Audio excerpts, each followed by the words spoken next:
Okay, Chair Rubin, you can go ahead now. Thank you. Good morning, everybody. I want to call this meeting of the Civilian Oversight Commission to order. I hope that all of you and your families are doing well, particularly in these really difficult times with an increase in COVID-19 outbreak and just general anxiety about so many things going on in the world.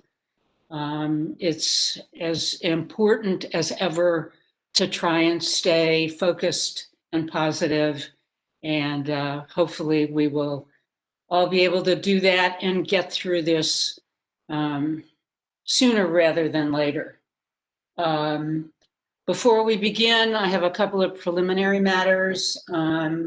Once again, I'd like to acknowledge the fact that this is the traditional territory of the Tongva people, and it's important that we recognize their contribution to our world and our society.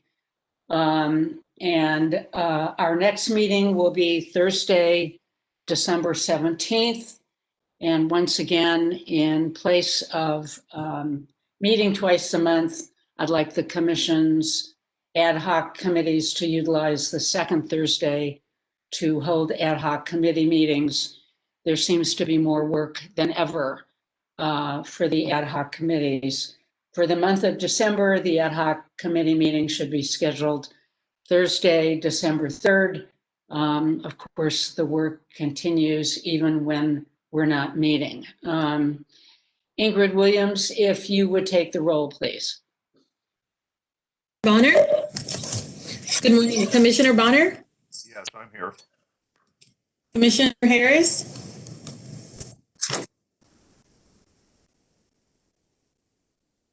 I'm sorry, I'm here. Commissioner Giggins? Present. Commissioner Kennedy? Here. Commissioner Ochin? Chair Rubin? Yes, here. Commissioner Thompson? Commissioner Tolentino? Here. And Vice Chair Vera? Here. Thank you. Commissioner Tolentino, if you would lead us in the pledge, please, I'd appreciate that. All right, place your hand over your heart. I pledge allegiance to the flag of the United States of America and to the republic for which it stands, one nation, indivisible, with liberty and justice for all.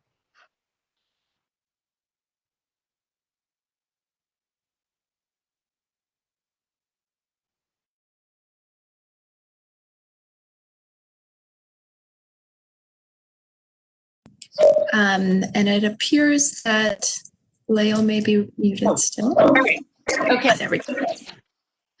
As was indicated on the meeting agenda, if you want to provide live public comment, you must access the meeting through WebEx. Please use the web link to join the session with your first name, last name, and email with your computer or smartphone. When you register, you'll be able to select which agenda items you would like to comment on. Your information will not be shared with other attendees. For those of you calling into the meeting, you must email us your comments at cocnotify@lacounty.gov. Please include the agenda item and meeting date in your correspondence. All correspondence received shall be part of the official record. When you are going to provide public comment, please be sure to eliminate as much background noise as possible. Depending on the number of participants, we will have either 1 or 2 minutes per person of public comment. I'd also like to add that while the Commission wants to hear from you, we will not tolerate any disparaging comments regarding any matter of public interest. As always, there are technical issues. Bear with us. We do hope to be getting better at this And hopefully one of these days we will even be able to resume meeting in person. Before we get started, I do want to publicly congratulate Vice Chair Vera, who has been appointed last week by Governor Newsom to the Superior Court bench here in Los Angeles. Hernan will be a great addition to the court. However, it also means that he can no longer serve as a member of the commission. Since he was appointed by Supervisor Solis, it will be the supervisor who will name his replacement. Hopefully that will be sometime soon. In the meantime, as you all know, Hernan has been very effectively serving as our vice chair. We will need to select another vice chair. I'd like to suggest to the commission that we at our next meeting select Commissioner Tolentino to serve out the remainder of Hernan's term. That would be until the next election in July of 2021. Commissioner Tolentino was the second highest vote getter when we held elections and has expressed an interest in serving as vice chair. So that will be a matter that will be on the December agenda. And at this point, Hernan, congratulations. We welcome any comments from you at this point. Thank you, Madam Chair. I didn't really write anything, so I'm just going to speak from the heart and say thank you to everyone on the commission, the staff, and the public. It's bittersweet for me. Obviously, I'm thrilled to have the opportunity to serve, and I'm looking forward to that very much. But I will miss working on this commission, one that I worked on starting in the initial work group when we were planning with now Judge Dean Hansel and others, planning how this commission might work. And I'm just so proud of what it has become, and I look forward to seeing all that it will do in the future. So again, I'll be cheering you on every step, and thank you. It's been a privilege. Well, thank you, and we look forward to seeing where you end up landing, and we'll follow your progress along the way. So thank you, and just real quick, I will have to drop off around 11 to go downtown and meet with the court and the PJ. So my apologies when I drop off, but again, thank you to everyone, and I know our friendship will continue. That is true. Terrific. So at this point, I'd like to move to approval of the October 15th minutes. Is there any discussion, or are there any public comments regarding the minutes? First from commissioners, and then we'll look at see if there are any public comments about the minutes. Any statements, questions, comments from members of the commission?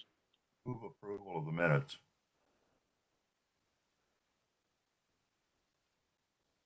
Sorry, Rob, I didn't hear you.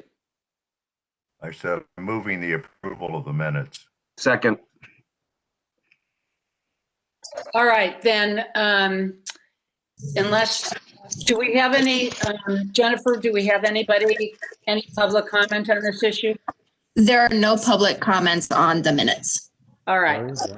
Then if Ingrid, if you would go ahead and take the roll on this, or actually, never mind about that. I think we can do it by unanimous affirmation, or in another way of doing it would be if there is anybody who objects to approval of the minutes from the 15th, please let us know, raise your hand, I don't see anybody objecting, so the minutes are approved. We now move to agenda item 2, which is a discussion and update regarding the Sheriff's Department compliance with PREA.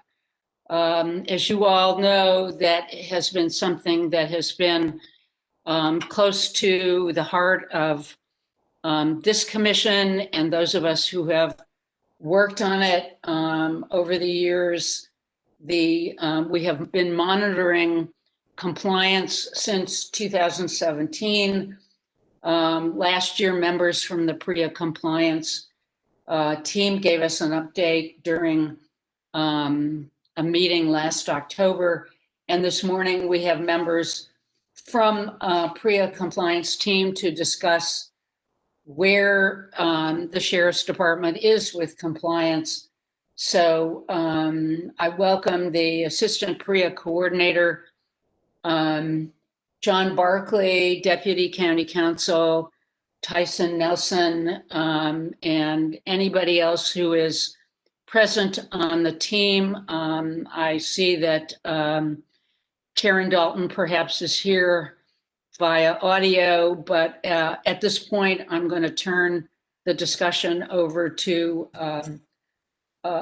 Assistant PREA Coordinator John Barkley. Welcome. Hi, Lael. It's Tyson Nelson with County Counsel. John Barkley and I will be talking today. Karen Dalton is online listening. As you know, as I said, I'm Tyson Nelson with County Counsel. I've been on the PREA team with County Counsel since early 2018, and we've seen each other many times. I'm glad to see you now electronically, and I'll let John introduce himself. Good morning, everyone. My name is John Barkley. I'm the Assistant PREA Coordinator with the Sheriff's Department, working with Assistant Division Director Karen Dalton and the Office of PREA Compliance. I've now been with the Sheriff's Department for 18 months. I have over 26 years of experience working in prisons, and I am a certified PREA auditor. So good morning. Thank you, John. So just as you can see, John and I are in different locations. So John and I kind of divvied up what we'll talk about. So I'm going to talk about my little piece, and then I'll turn it over to John to talk about his updates as well. One of the things that the PREA team at the Sheriff's Department is very excited about is that the CEO was able to identify funding to be able to actually have PREA-specific positions. And as you know, we've updated the commission on our goal to be able to get PREA-specific positions at the Sheriff's Department, and it has now finally come to fruition. And the CEO approved that and put that in the supplemental budget in October, and those positions have been given to the Sheriff's Department. And the Karen Dalton and her team now, working with Sheriff Admin now, are about to advertise for those positions and fill those positions. It will allow there to be small teams of 2 people at each facility to be able to lead the PREA compliance at the facilities. The Sheriff's Department has people, identified sergeants at the facility who operate as PREA compliance managers, which is required under the PREA standards. But like with so many of us, they wear about 15 different hats. And now with this, the funding piece, they can wear the PREA hat and really take PREA compliance at the facility to the next level. And so we're very excited about that piece. The PREA team has been working with sheriff classification folks to actually add in a specific tracking piece for inmates that self-identify as a transgender male or a transgender female. Right now, that is only manually tracked by the PREA team, and you have to follow up with the PREA team to be able to know how many transgender individuals we have in custody and where they are. And adding this tracking piece will allow us to better track those individuals to make sure they're getting the right services, they're getting the right supplies that they need, and also to make sure that they're housely safe. They're, said that backwards, they're safely housed. And so that should be coming on very soon, most likely in the new year, to where there'll actually be a tracking piece for self-identified individuals as transgender male or female. Sticking with the transgender individual update, the Sheriff's Department has continued doing its Gender Identity Review Board, or you'll hear GERB, that's the short-term word. That has continued during this COVID crisis. It's now done via telephone, via conference call. And actually, that has turned out to be a positive because we're able to get a phone conference set up much quicker than we are to try to get an in-person meeting with all of the players in place. So when a transgender individual comes into the jail and we aren't able to easily determine where to house them safely, the PREA team can pull together a teleGERB is a shorthand that we call it, to be able to have medical service providers, community members, and the sheriff's team to be able to meet and discuss where to safely house this individual. Also, the Sheriff's Department has continued biannual reassessments of transgender inmates and transgender individuals in the jail, which is required under the PREA standard, which requires that staff go out and engage with the individual to determine that they're getting the right services that they need, they are still safely housed, and to make sure that they are getting what they need. My last piece here really quick before I turn it over to John as well is that another large piece is that medical and mental health professionals are required to have a specialized training under the PREA standards, in addition to the normal PREA education that all employees receive. And working with our consultants, Just Detention International, and with the Sheriff's Department, and with Correctional Health Services, they were able to create an online learning tool for CHS. And what is awesome about that is that allows CHS to better track, so we know exactly every employee that has received it, but also allows us to ensure that any contractor working for CHS giving medical or mental health services in the jail, that they have that training, and it can be done on the computer as well. And it's interactive, so it's not one of those where you turn it on, you close the window, and you walk off. You know, we've all been on those trainings, right? That it's interactive, and you have to click through and engage to be able to better understand that. So that was a large piece that the PREA team and Just Detention International with CHS have been working on for quite some time, and that has now been rolled out just recently. And so I'll turn it over to Mr. Barkley now. Thank you, Tyson, and good morning again, everyone. I just wanted to share with you some of the things that I'm excited about that we're doing with the team. One of the first things I want to talk about is we're doing facility site visits. As a former associate warden, I definitely believe in managing by walking around. So I, along with Sergeant Francine Rizzio, who's a member of our PREA team, have been conducting site visits at our 7 jails. This has given us the opportunity to speak at shift briefings with the different shifts as we walked around into the living modules, talking with the deputies who are there, because truly those deputies are the boots on the ground, if you will. They're the ones that are right there interacting with the inmates, being able to see and to help prevent, which is our number one priority, is to prevent.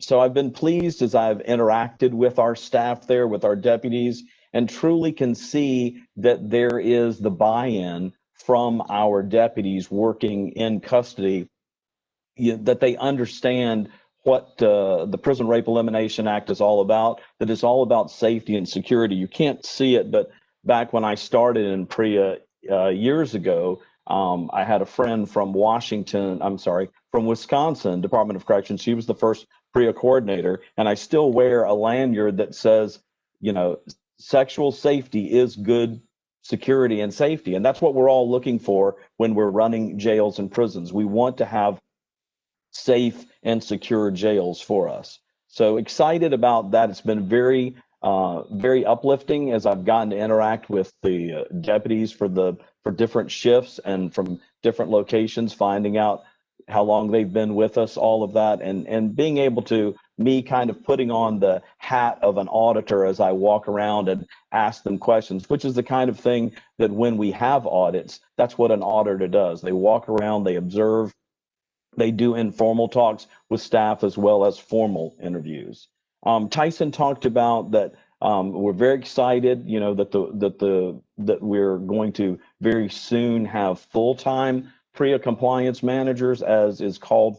Well, the PREA compliance manager position is called for in the standard, but it's going to be very exciting that these will be full-time people. But we didn't wait for that. We got PREA compliance managers that were collateral duties that were assigned to help us. And it's been very good interaction with those. We've begun meeting with them bi-weekly, once again, by phone. It's also really the best way to do it because they have a lot of things going on in their jails, but we can get them together every other Wednesday at 7:30 in the morning, you know, before their day really starts off. And we have talks about the standards that affect them at the jail. We talk about the pre-allegation alerts because they're our source of information to find out how is it working there at the jail. The information that we're requesting, that we're needing, is it getting to them. As I talked about, I'm very cognizant of all the different things that our deputies and custody assistants have to do inside of our jail. So we've tried to make things as user-friendly, things that are required of the PREA standards, but we tried to make them as user-friendly as we can. And with one of those, we have placed on our intranet site in the custody portal, which most of our, if not all of our staff go to find different things. We've now established a PREA page where they can go to forms. We've established some like helpful tip guides as they're creating reports, because there's some of our jails that have more allegations than others do, just for the nature of who they're housing, the size, the architectural makeup. So we have that in there, so it's a resource for them, as well as I've been being in this business. Prisons run and jails run 24 hours, 7 days a week, and since I've been given a LASD cell phone, and I was serious about this. I tell this at every shift briefing, and I've had people that have done it. If they're working at a late night shift or an evening shift and they need a question answered, don't wait until Monday, or don't wait until the morning when, you know, I'm in the office. Pick up the phone and give a call and let us help. So I'm pleased that there have been people that have taken me up on that.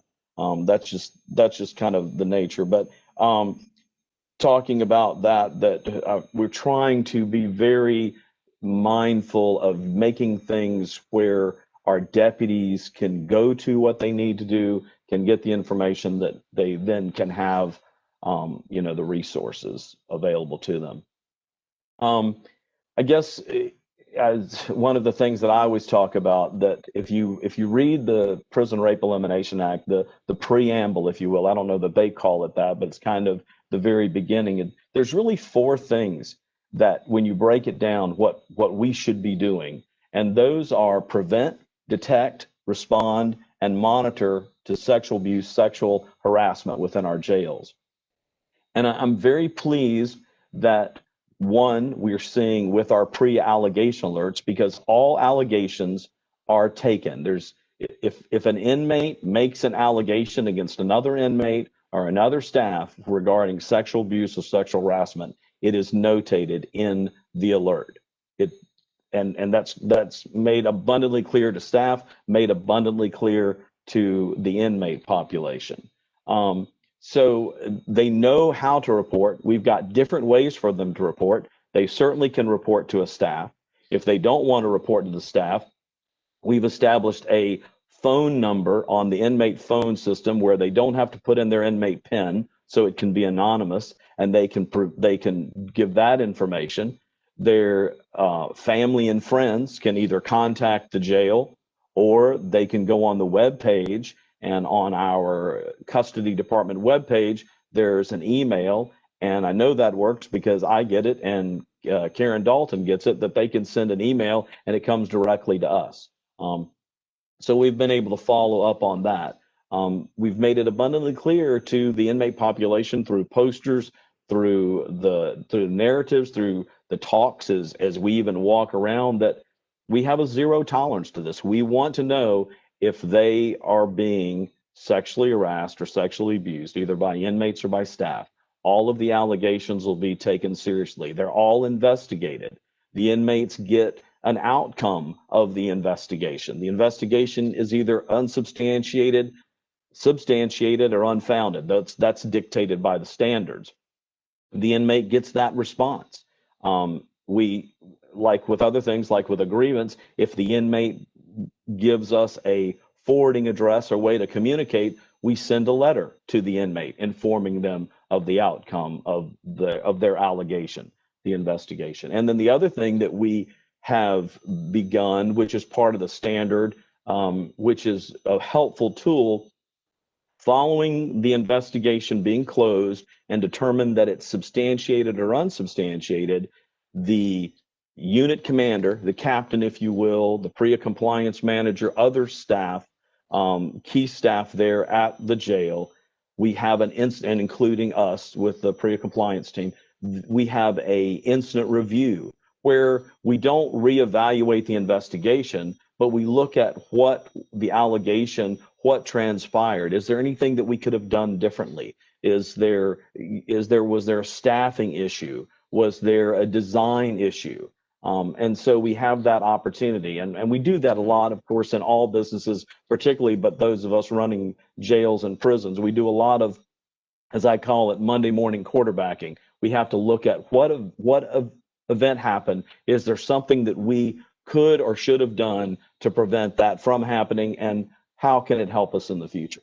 I feel like I should have looked at the clock, because I can get talking about PREA, and I know y'all have a lot more stuff to do, but I can just tell you, as someone that's come here and has, come from the other side of the country, if y'all couldn't tell, I do talk a little different, but coming from South Carolina, I'm pleased with the deputies and the people that are the front line that are, within our jails.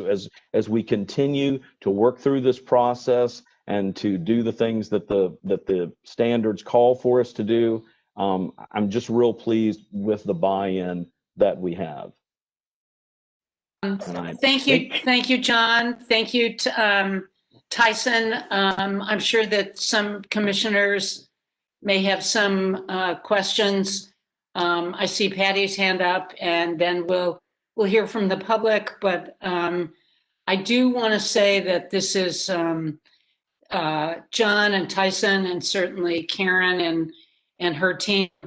Even with the pandemic, and even with the way we all have to operate, it's very reassuring to know that this is not one of those things that's put off to the wayside, that the team is taking this seriously, and I certainly appreciate that. Patty? You have to. Thank you. Thank you. Thank you, Madam Chair. Yes, I just want to add to the appreciation of the PREA team. You really are the little engine that could. And I remember, John, when people were very excited that you were going to move cross country and join. Everybody was really excited that you were going to be coming. And I'm so pleased that the CEO and the sheriff, the support continues for PREA. And of course, Tyson and Karen have been doing a fantastic job from the minute they started, making sure that that this program, that we actually do become PREA compliant. And more than that, I know the goal is to really become a model. And I also want to thank Daniel Delgadillo, who's been very steadfast in, staying in touch throughout this whole pandemic. But it's very heartening to see that the seriousness and the commitment remains even through these challenging times. So great appreciation. I did have one question: do you have any data on how many allegations have been made, like say in the last year, or how are you tracking that? John, you're muted. Okay, good. From calendar year 2020, January 1 to current date, we've had 168 allegations. And keep in mind, that number is 168 because that is any allegation that is made. That's one of the key things with the PREA standards. There's none of, there's none of this determining, oh, well, that's not, no, if it comes in as an allegation, it's notated and it's looked into. Okay. Thank you very much, and really great appreciation, and I hope you continue the great work that you're all doing. Any other Thank you. commissioners have any questions? Kaz? Following up on Commissioner Giggins, how many have been resolved, and how many have been substantiated, unsubstantiated, and I guess in general, what is the sense of you both as to the ability for an inmate to actually come forward feeling secure that his or her allegations or grievances are going to be addressed? I'll take it first, and then Tyson can jump in. Let me take the last part of it. I feel very confident that our inmate population clearly knows that if whatever system that they use, whether they put it on a grievance, whether it's against staff, whether it's against inmates, that it is looked into. I feel very good about that. We've also, a thing that I didn't touch on, but is required, and we begin the implementation of, we will have retaliation monitoring. If an inmate makes an allegation against staff and or even another inmate, then we begin the process of making sure that nothing is done to that inmate in retaliation. For instance, that they're not moved for no reason, that there isn't a disciplinary put on them for no reason. So we're beginning that process. That's going to be another thing that we have made electronically. To your other question, I don't have right now the breakdown. We're still working the process. Some of our investigations are a little easier or quicker to look into because of things that we have, whether we have cameras to review. Also too, with the staff, as y'all are aware, if it's an allegation against staff, not only is it the PREA allegation, but then it also has to go through the grievance process. So the grievance investigation and the supervisor inquiry, as they call it. But we're working on all of that. Our goal is that if an allegation is done, we clearly want to do it in a concise manner, but in an effective manner, and use all of the tools that we have to find out what really happened. And then to also give the closure to the inmate so that the inmate knows that it was looked into and this is what was determined. Because as I've seen from my old state, and also the opportunity that I've had to go do audits at other jails and other state facilities, this is really a culture change amongst your inmate population. And to me, the benefits that you will have, particularly with the males, we all know males are not very comfortable talking about sexual assault or sexual things. So if we can get to the point where our inmates know that they can come to this, it's taken seriously, we look into it, then what I have seen over time in other jurisdictions, that then you have an inmate population that understands, okay, well, if I go to Deputy Barkley and I tell them this, they're taking it seriously. Okay, thank you for that. Any other commissioner inquiries at this point?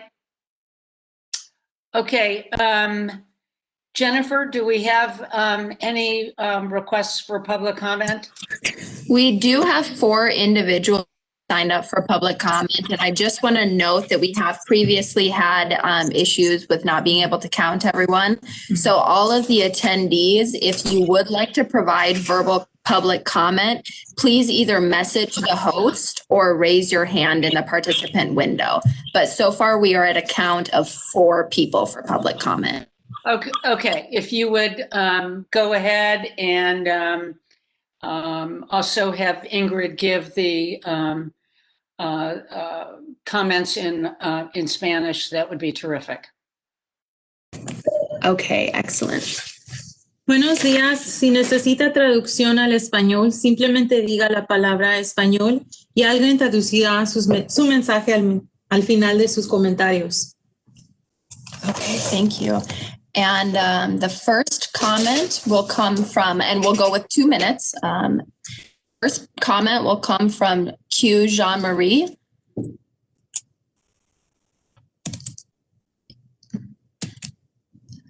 You should be unmuted now, Pastor Q, if you could begin speaking.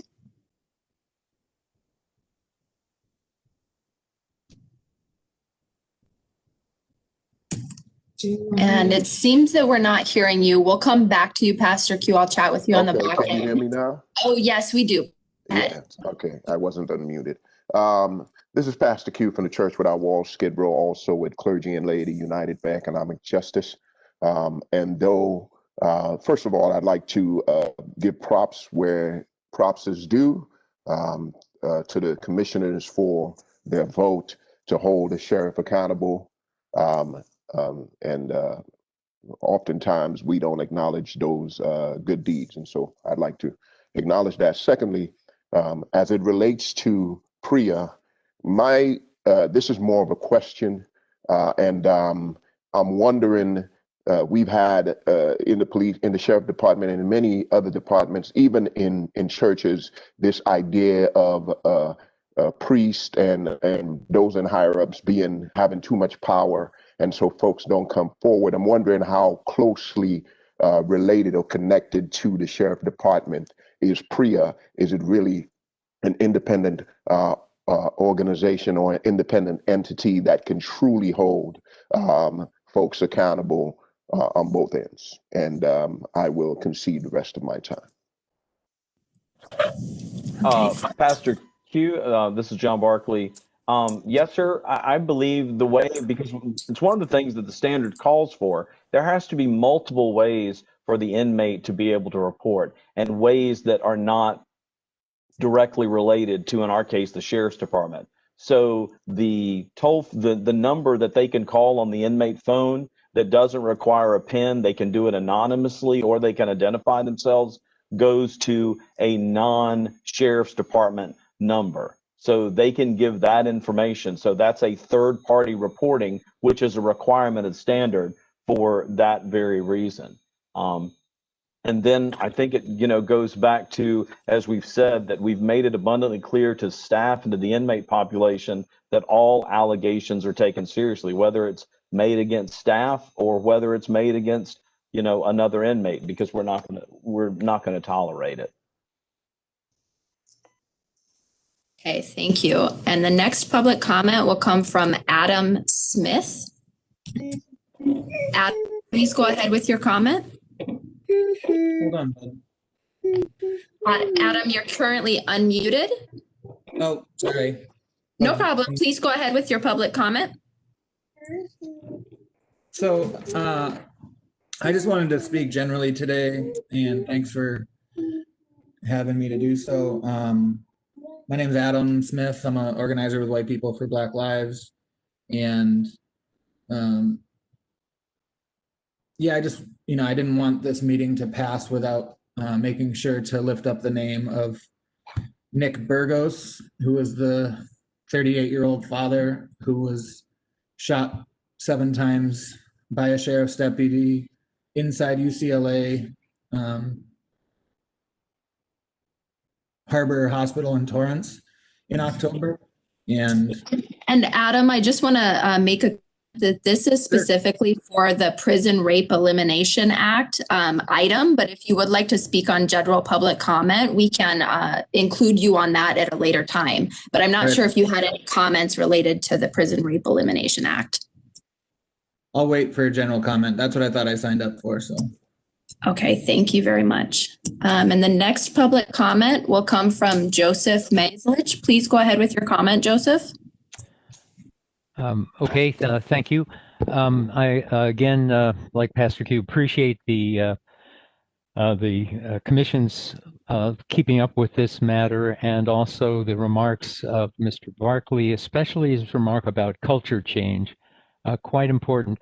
I just want to make two related suggestions. One is I'd like people to think of this not only as safety, but as actually the public safety issue. Because somebody's incarcerated or a staffer in one of the jails, they're still part of the public. And so when we talk about this system as the whole system, justice system, as supporting public safety, this is actually part of the public safety mission as well as specific institutional safety. A second point I want to make is that this adds weight to my concern that the Commission advocate for a real study of what justifies or obliges the community to hold somebody in custody, to deprive them of a significant share of human rights in order to do that, and to have a real encounter with that. We know that the law is made in a, what do they call it, salami factory, and I'm talking about the moral right, because I want this system to have the greatest moral force possible. So I hope that this and many other items about matters in the jails or matters of Sheriff's Department conduct become additional reasons for the Commission to recommend to the supervisors and to the county generally that it study that basic question which underlies so much of what goes on in the justice system. Thank you again for your efforts, and I certainly appreciate them and the reports. Thank you. And the next public comment will come from Michelle Infante. Please go ahead with your comment, Michelle.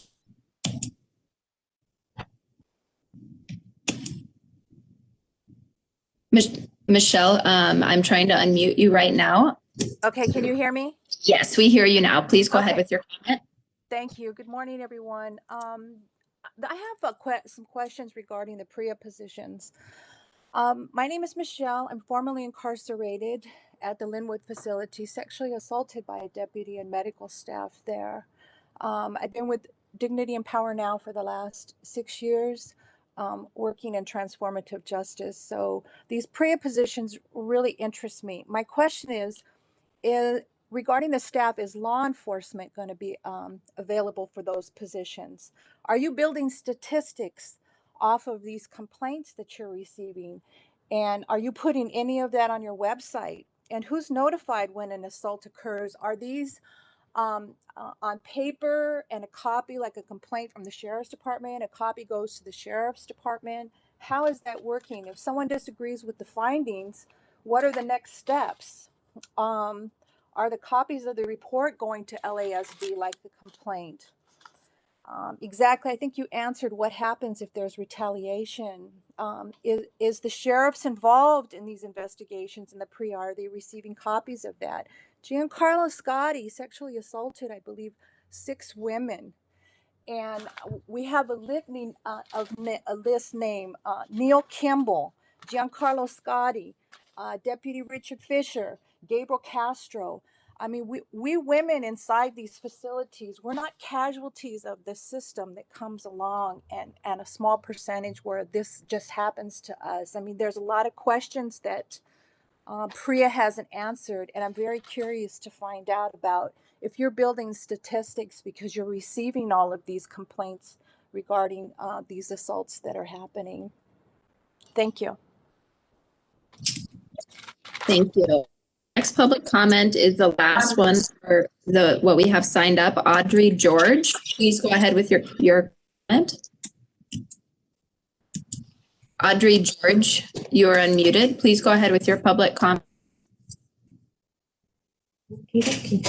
Okay, we are not hearing anything from Audrey, so that does conclude public comment, Chair Rubin. Thank you for that.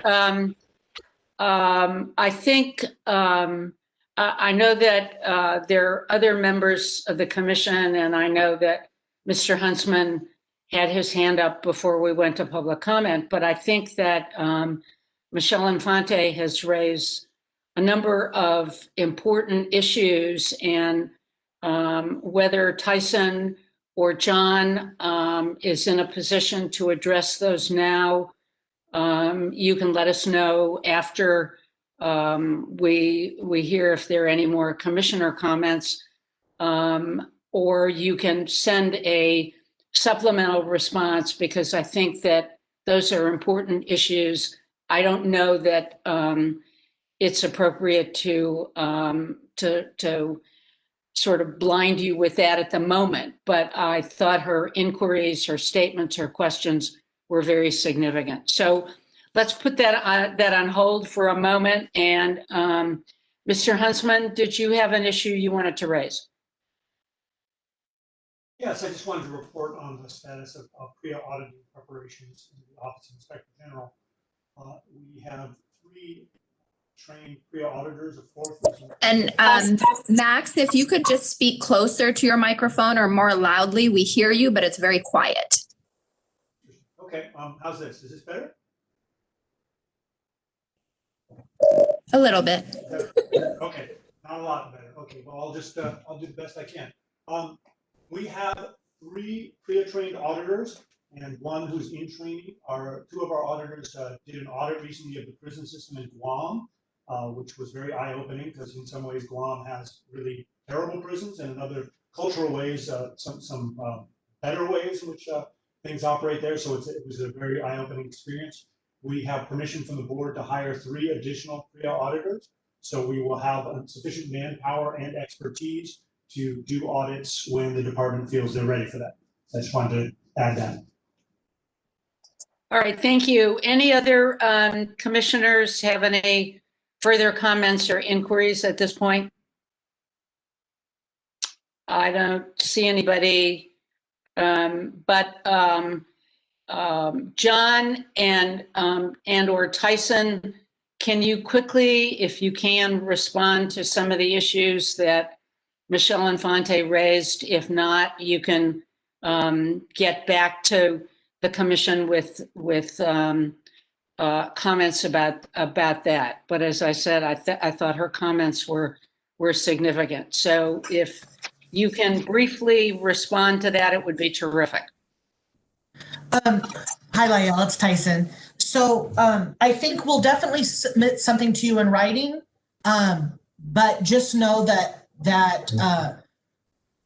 we take what Ms. Infante says very seriously, and she is very engaged with the Sheriff's Department on these issues, and we appreciate her comments to help make our jail safer. So we'll get you back in written form, and we'll talk to Ms. Dalton about it as well too. Me too. There you go. That's terrific. Anybody else? Okay, great. Thank you all for your comments. Thank you, Tyson and John. Certainly Karen, for all your hard work, and we look forward to seeing this continue to improve and make the community safer. So at this point, I'd like to move to agenda item 2B, which is a presentation by Los Angeles County Sheriff's Department regarding the department's updated website. Last February, which seems like ages ago, which was our last in-person meeting, we had representatives from the Sheriff's Department give us information about the new sheriff's website. We'll hear from a couple of sheriff's representatives who will tell us a bit about the new updates. I'm not sure exactly who from the Sheriff's Department is going to address this. I know Joe Mendoza is here. I don't know if Commander Marks or Lieutenant Chadwick are, but why don't we start with you, Captain Mendoza, and then we'll see who else there is to speak on this. So welcome. Thank you, and good morning. Can you hear me? Okay. I've been the captain here at the Sheriff's Information Bureau for the last 4 months. So I'm just getting my feet wet in all of this website tabs, and I'm making myself familiar with them. I see that today you wanted me to speak specifically regarding the complaints, public complaints, commendations, the process. We have done some upgrades regarding that process. In addition, one of the tabs is on our transparency promise is a body worn camera unit page. I can shed light on that. And also in regarding to the use of force patrol division reports page. Most of the information that we collect on our website is really coming from different sources, and we just put it on there so the public can see it. Our objective is to engage the audience, to serve them public pertinent information, and our attempt and our goal is to be transparent in everything that the department is doing. To that end, the tab that we have created recently was the contact tab has always been there. It's been a vehicle for people to make complaints and for the complaint process. However, just recently, we have translated that into an English and Spanish process, directions. We've given the instructions there in the multiple languages. You can tab onto there and actually make a complaint. And that complaint, if you fill it out online, will go to Internal Affairs. Internal Affairs will then take that complaint and see who will be responsible for investigating that allegation. So they're kind of like a clearinghouse for that complaint. In addition, we if they, for example, log on to the Contact Us page and they give us a comment, which is actually a complaint, we'll also funnel that information either to Internal Affairs or we'll funnel it to the proper station that complaint was alleged to have occurred. We also will use the bot. The bot also works where we can get information. Some people log on there, they're trying to make a complaint, then the bot will then request the information. If that information is about a complaint, we'll take it and we'll do the same process. We'll send it to IAB or to the proper station. If they email us, we have an email. If they were to use that vehicle, we will also take that information, give it to Internal Affairs, or give it to the proper station. Our intent is to investigate every complaint. It's not going to be done at Sheriff's Information Bureau, but our intent is for if somebody logs onto our website, which is the department website, that we can get that information to the proper place. In regarding to the body worn camera unit page and that tab is maintained by the body worn camera unit. That tab, it has the frequently asked questions that have been, I think, circulated in the past. That we've also have a history of documents on that page that have been there from the past, and the policy, any type of policy type items, they're listed on there so the public can go and get that information at their fingertips 24/7. So that's the intent of the body worn camera unit page. In addition, number 3, the use of a patrol division reports page. That is information that we're getting from risk management, and that information is coming from the forums that are yearly forums for our patrol divisions, which is our north, our south, and east and west. So we're just taking that information that's related to the use of force, and we're putting them online so you can go to the transparency promise, you can click on use of force, and you can see statistics on the use of force for a yearly period. Do you have anything that you would specifically like me to address or to provide further insight on? I have a question. I'm sure other commissioners have questions. You indicated that basically you're taking information, putting it on the website that you receive from other sources without verifying, it seems to me, or double checking. So if, for example, if something were to appear in a news article, is that something that you put on? I think it's important to get as much information out there as possible, but on the other hand, I would think that the sheriff would want to make sure that the information that is put on his page is the fact that, you know, that it's verified information.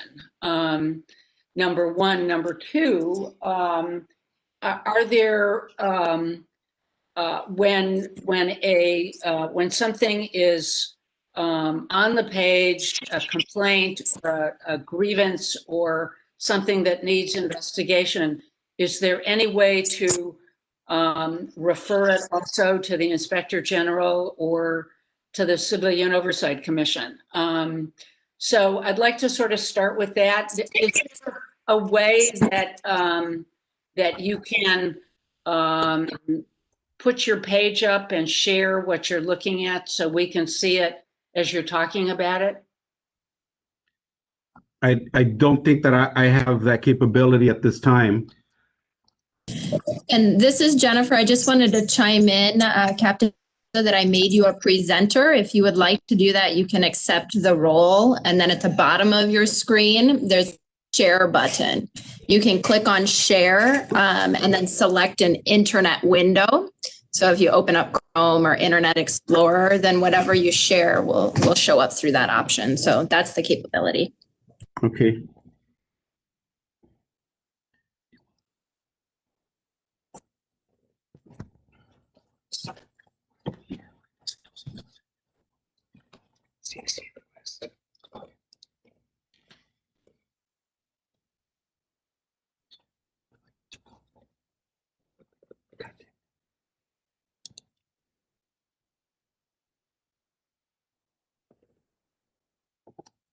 Let's see if you can ask. Okay.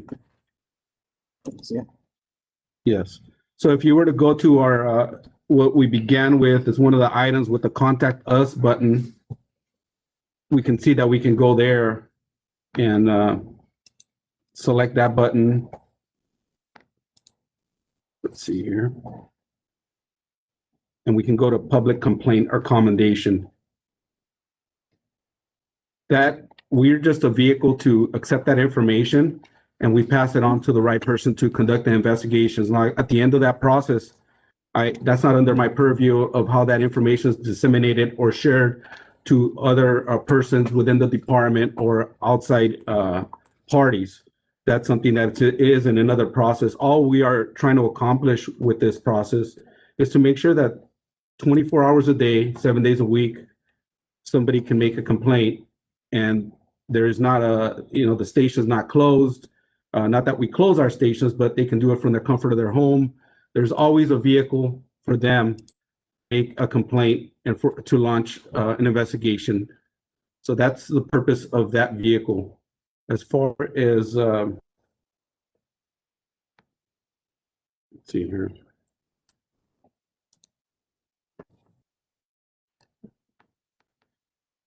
When we go to the transparency promise page, which is what we were talking about.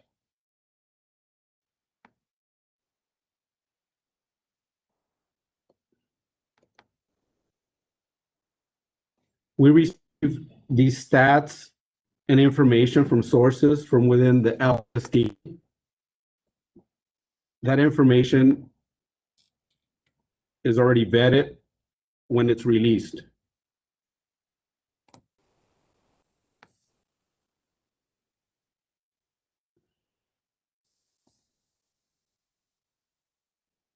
For example, one of the tabs that we were asked to speak on was a body-worn camera tab.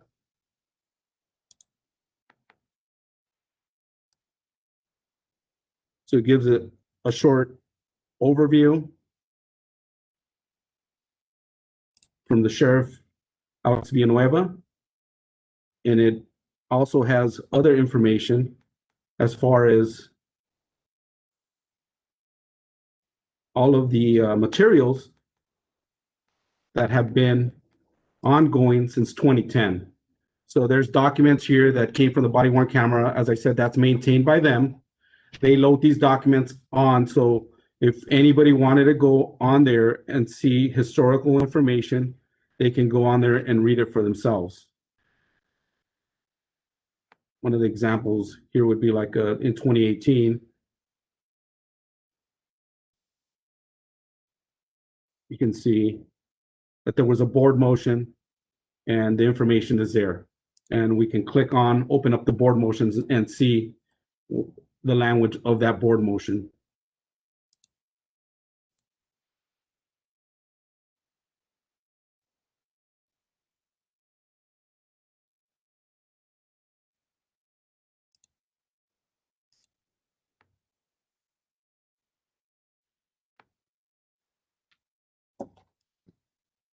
So as you can see, all of this information is available at your fingertips, and that's our intent, is to gather information from within the department and to source it out so that anybody can see it and it's online and they can read it for themselves.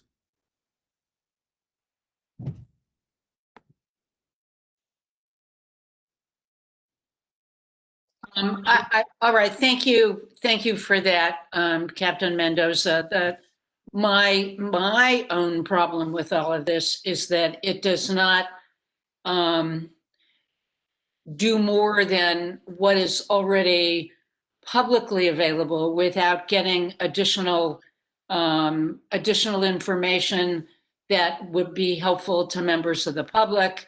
How they go about getting, for example, the videos that were taken from body-worn cameras. I mean, it seems to me that there's a valid attempt here to make information readily available. I just don't find this helpful to members of the public who have a number of really important questions, like what kind of investigation is going on into a use of force?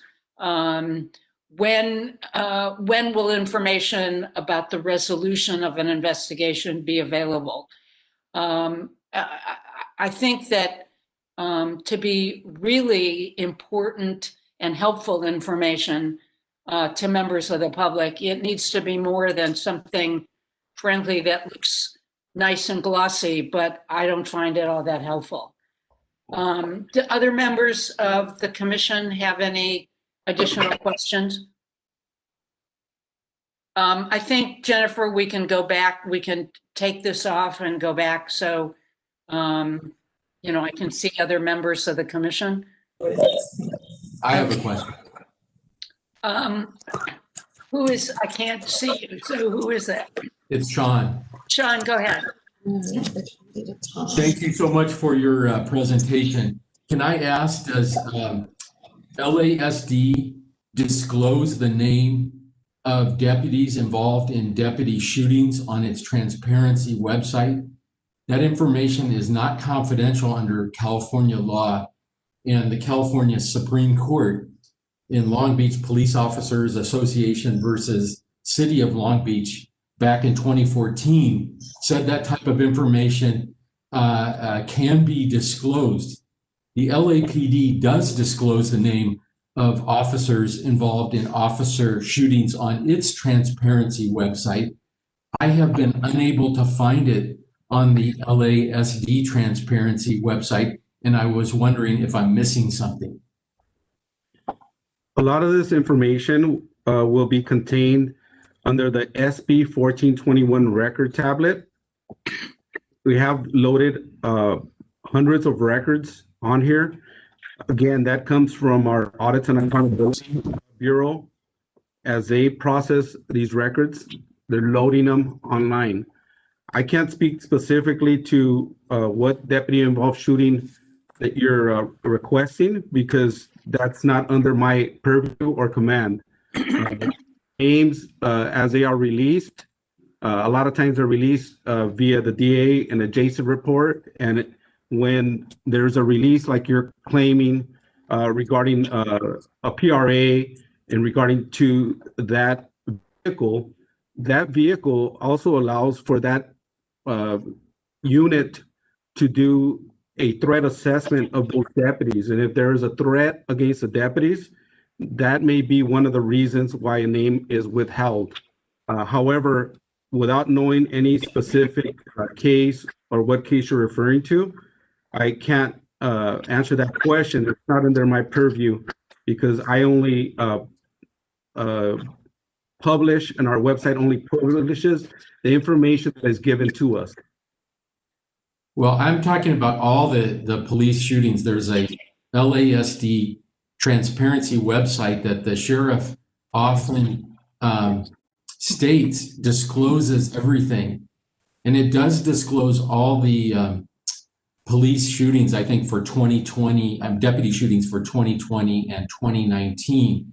And it gives the names of the victims or the persons who were shot.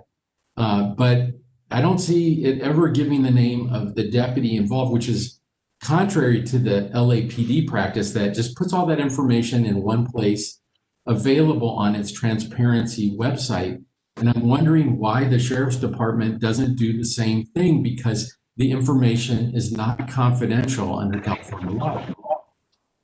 Yeah, a lot of this information as it becomes available is put on the deputy involved shooting tab.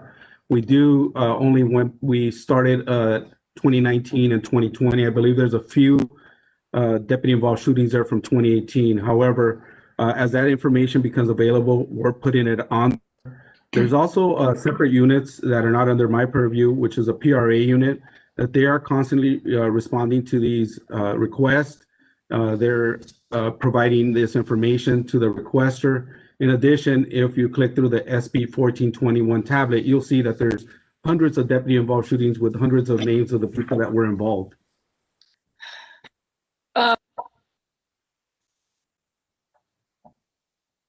Sorry, before we get to other commissioners' questions, I know that Commissioner Ochen has a question or two.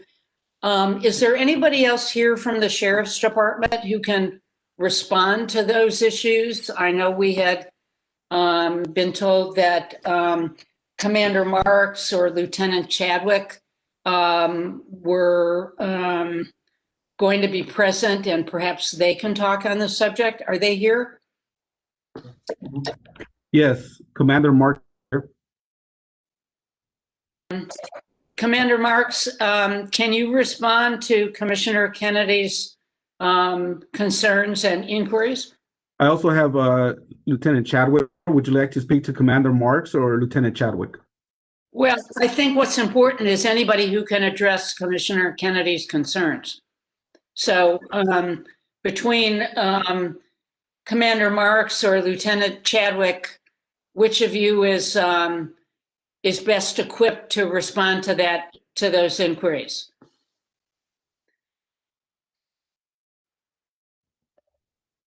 Part of my duties is split between body worn camera project and detective division, which Homicide Bureau falls under. And to be quite honest, I haven't had a request to add a tab for additional names of shooter deputies. Maybe that's something we'll take back to the sheriff and study whether we can do that. But to just kind of follow up on Captain Mendoza's comment is that the names are published in the JSID reports when those become available, and the tab is there for JSID reports. So the deputies' names are in there as the JSID reports are completed. Sean, does that answer your inquiry?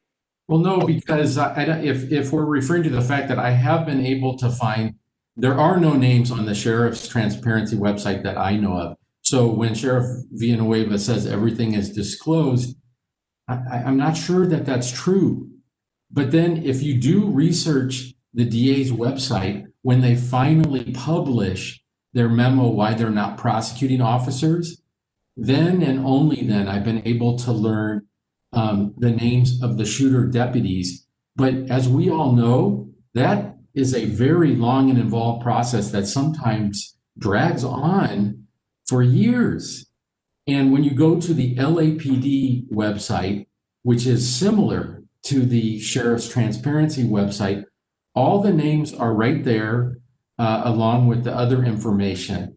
And it just concerns me that if we can publish the name of the person who was shot pursuant to the transparency laws, why aren't we also publishing the name of the deputies? And it's an important issue because as we all know, like KPCC did the Repeat Shooter podcast talking about numerous repeat shooters out of the Century Station. And it is so hard to access the information about which deputies are shooting and whether they have shot more than once. And it seems like it would be so easy to access and analyze that information if it were on the transparency website, which is allowed for under California law and has been for quite a long time. Okay, so as I indicated, this is a new question to me, so I will certainly take that back for consideration. This webpage, as you know, is a work in progress, and I do believe that some of that information is listed under the 1421 records tabs, but that's out of my purview. That would be Captain Moore, and he's not here with us. But again, Commissioner Kennedy, I'll take your comments back to the sheriff. Commissioner Ochen, you had some inquiries. Yes. So first, thanks so much for the presentation on the website. I had a chance to go to the website, and I wanted to follow up on some of the comments that were made about complaints. I understand that now there's a process for members of our community to be able to submit complaints online, but I'm wondering if there is somewhere on the website where the public can view summaries of complaints. So, for example, if I wanted to know how many complaints of racial profiling had been lodged with the sheriff's department, is there in the year 2019? Is there a place where I can find that information based on where the substations that are involved? Is there a place where I can find the resolution of those claims in terms of whether they were sustained or not, and the reasons for a particular outcome with regard to a complaint? So I'm wondering, is there a place on the website where there's a summary of complaints or grievances, the nature of those complaints or grievances, where they were filed, whether for folks who are in custody or folks who encountered LASD as part of their patrol function? So that's my question.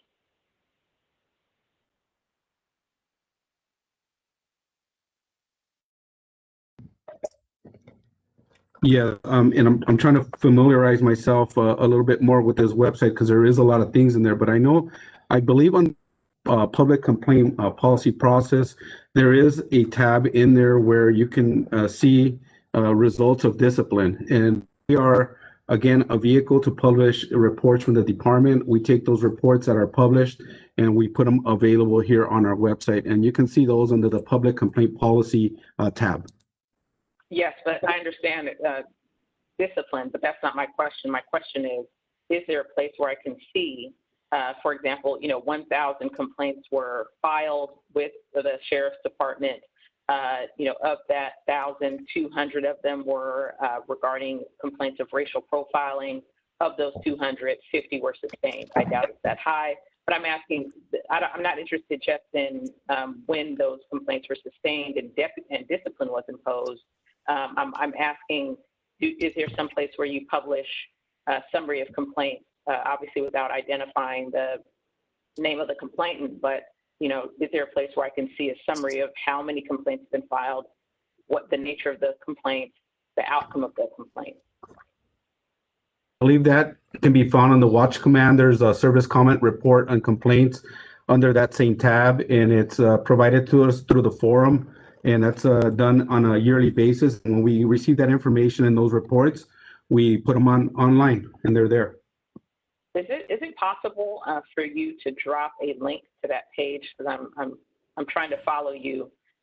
If you have it, you can just put it in the chat box. She does a report too.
So here's an example of, for example, Central Patrol 2017 comparisons. And this is information that we take off the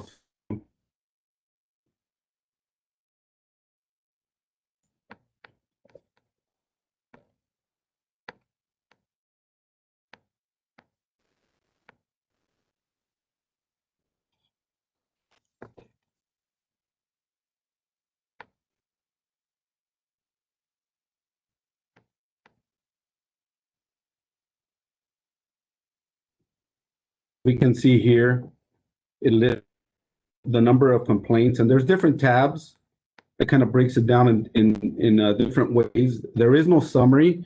This is more of a something that's done statistically. I know there is summaries of the result and the discipline that it's imposed, and I've seen those reports that are also published. I also have seen reports from other entities. I believe the OIG does a report. So that whatever reports that from our internally from our department that we can vet and they were published by a division, then we're publishing those reports, and that's what we have here. Do you also include a summary of complaints filed by people in custody and the nature of the complaints and the outcome of those complaints?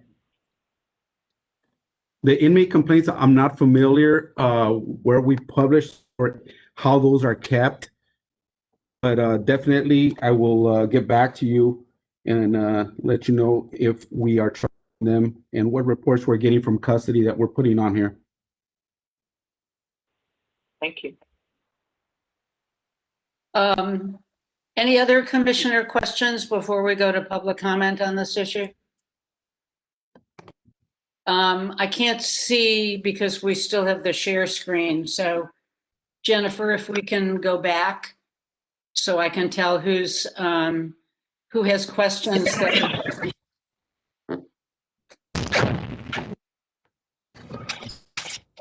Any other questions? Any questions as to what's been presented so far? Okay. Jennifer, what is the number of public comments? At this time, it is 5. All right, if we go to public comment, then we can return to additional commissioner questions after that. So why don't we go to public comment, please? Okay, and first an announcement in Spanish. Buenos días, si necesita traducción al español, simplemente diga la palabra español y alguien traducirá su mensaje al final de sus comentarios. Gracias.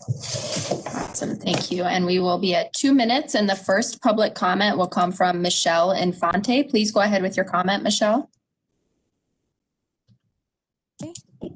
We can hear you right now. Okay, Yeah. thank you. Okay, so I noticed that on your website, your updated website, you don't have anything regarding security holds. So who are these people that are on security holds? What are their names? Why are they on a security hold? How soon can you put a case on a security hold? What is the process of a security hold? How long can the security hold be? How many people are on security hold? Who is involved in a security hold? Who determines the security hold? Do security holds involve death of someone only, or are the security holds done in other cases? This is really important because when families go back to pull information regarding their cases, these cases are on security holds and sometimes for years and years and years. And a lot of families don't even understand or know what it means to have a case on security hold. So I'd like to know why that isn't a part of the website that's been updated, because it's a very important part for the community to know what that means. Thank you. Thank you. Next comment will come from you, Jean-Marie. Please go ahead with your comment, Pastor Q. Okay, good morning again. I think regarding the website, one of the questions or a few things I want to lift up is, one is the fact that the sheriff department is a public entity, right? It's not a private business. And so in terms of some of the elements of the website as it relates to complaints and different things like that, I can see that occurring in a private business. But with the sheriff department and the issues of trust that the community has, I think we need to really look at what are some of the stuff that needs to be housed in the sheriff on the sheriff website, and what are some of the things that they should be allowed to actually oversee as it relates to public complaint, and should there be independence, more independence in that process?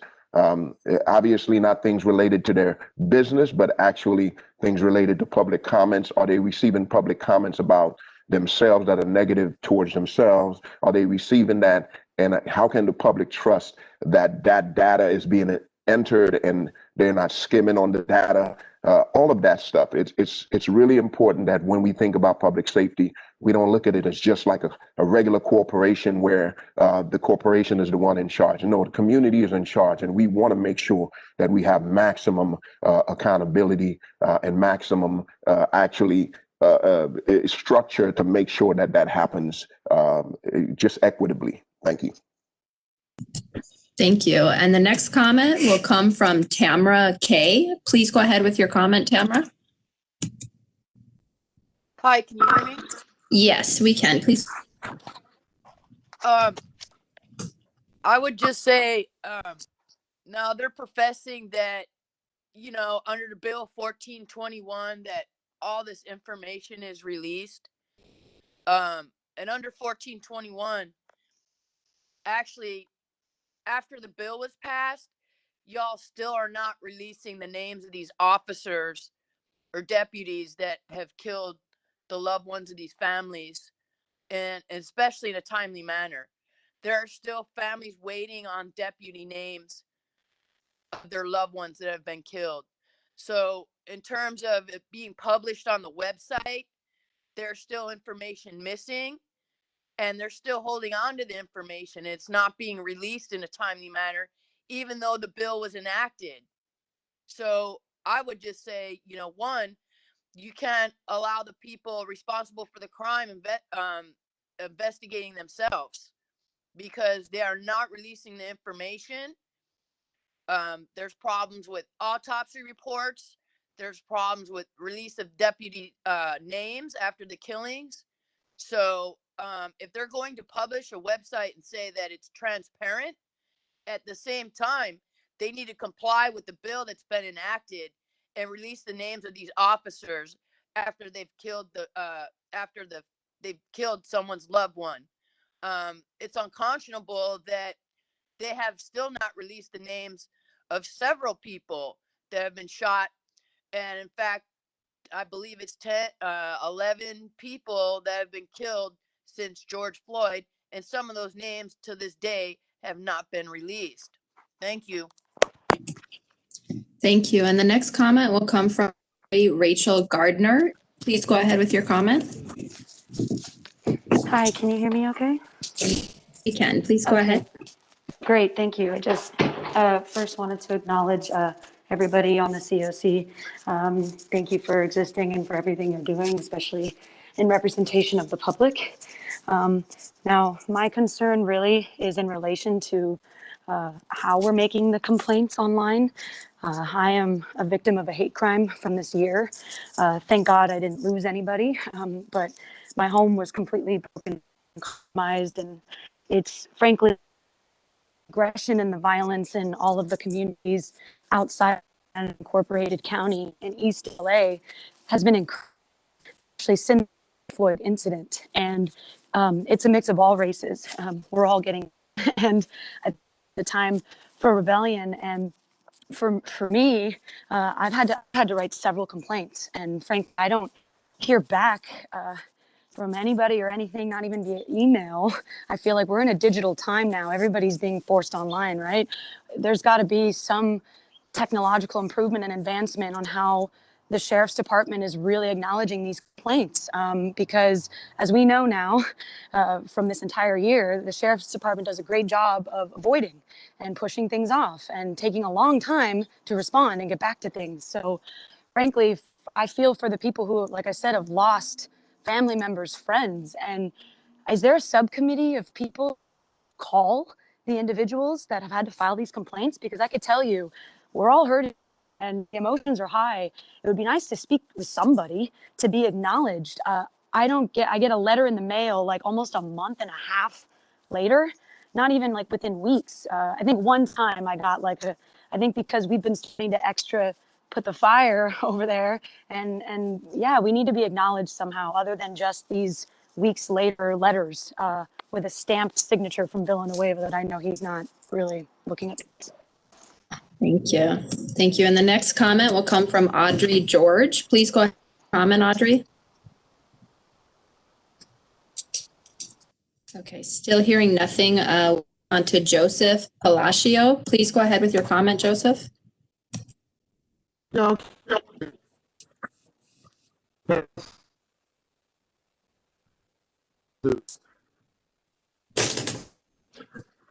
did. Sure.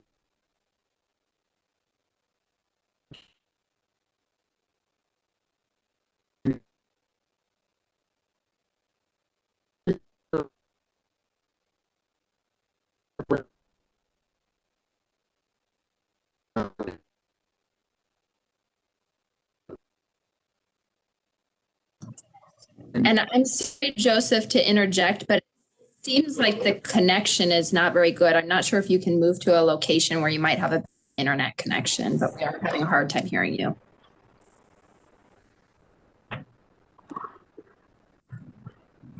A little bit. It's very scratchy.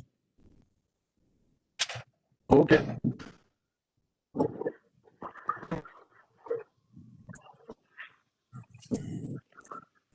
Yeah, Joseph, let's go ahead and pause your comment. I'm going to work with you on the back end and we'll come back to you. So just sit tight for a minute. We'll move on to the next comment from Andres Kwan. Please go ahead with your comment, Andres. Hi, good morning, commissioners. As Pastor Q said earlier, credit where credit is due. So we want to thank you for taking a significant step last month, unanimously passing a vote of no confidence resolution calling on Villanueva's resignation in response really to the community groundswell that BLM, Justice LA, ACLU, and so many other organizations came out on July 29th calling for his resignation. And then Supervisors Willie Thomas, Sheila Kuehl, and other stakeholders also joining the, again, growing community groundswell. So on this item, we have a lot to share at the ACLU about this, and in particular, the families of people slain, of loved ones slain by the Sheriff's Department. So let's not let Sheriff Villanueva fool us with this website, which is no transparency website as people have been coining it. Instead, it's really a red herring website. And you know very well that the sheriff has sought to shroud the department in secrecy. You know very well he has blocked all access to the OIG, even initiating in a very Trumpian step a criminal investigation of Mr. Huntsman himself.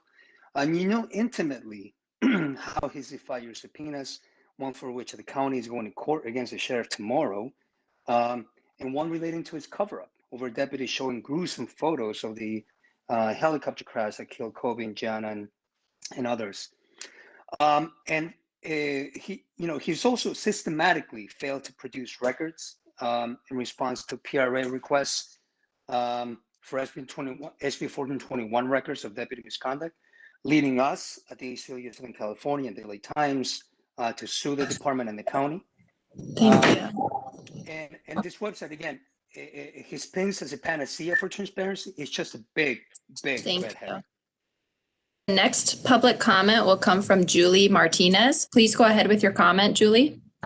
Hello, good morning. I feel that the LA County Sheriff Department created this website to comply to the very basic and to try to prove to you and the County Board of Supervisors that they are transparent. I've read their promise, which includes language such as accountability and responsibility. But we in the public and the community do not experience that. So I'm a family member whose grandson was a victim of a shooting and a killing by the sheriff department. In the past, the sheriff department has closed some of their headquarters during business hours to the general public when would we need them to answer questions for us. So we know that they're not being transparent, or they're not willing to work with the community. SB 1421, which does require transparency. Sheriff Villanueva has been on television, radio, and print interviews claiming the reason he does not comply to 1421 is that the city has not provided him with enough money. And if we have complaints about their lack of transparency, it's because they have hindered Sheriff Villanueva, and he's basically unable to provide that level of transparency because he has not been given the amount of money he needs. And lastly, the community who have been harassed and targeted and followed by sheriff deputies, we want to find out who those deputies are. We go to the website to try to find any information on the particular deputies who continually harass some of us and many other community members, and we can't find any information. The only bios that we see are of the command staff. So as a community member and a member of the public, we need to send out warnings to our community members of which deputies to avoid. Thank you. Thank you. And try Audrey George again. Please go ahead with your comment, Audrey. Okay, we're still hearing nothing and you are unmuted from our end. So I'll chat with you on the back end. And lastly, we'll go back to Joseph one more time. Joseph, you are unmuted now. Can you please see if you can speak?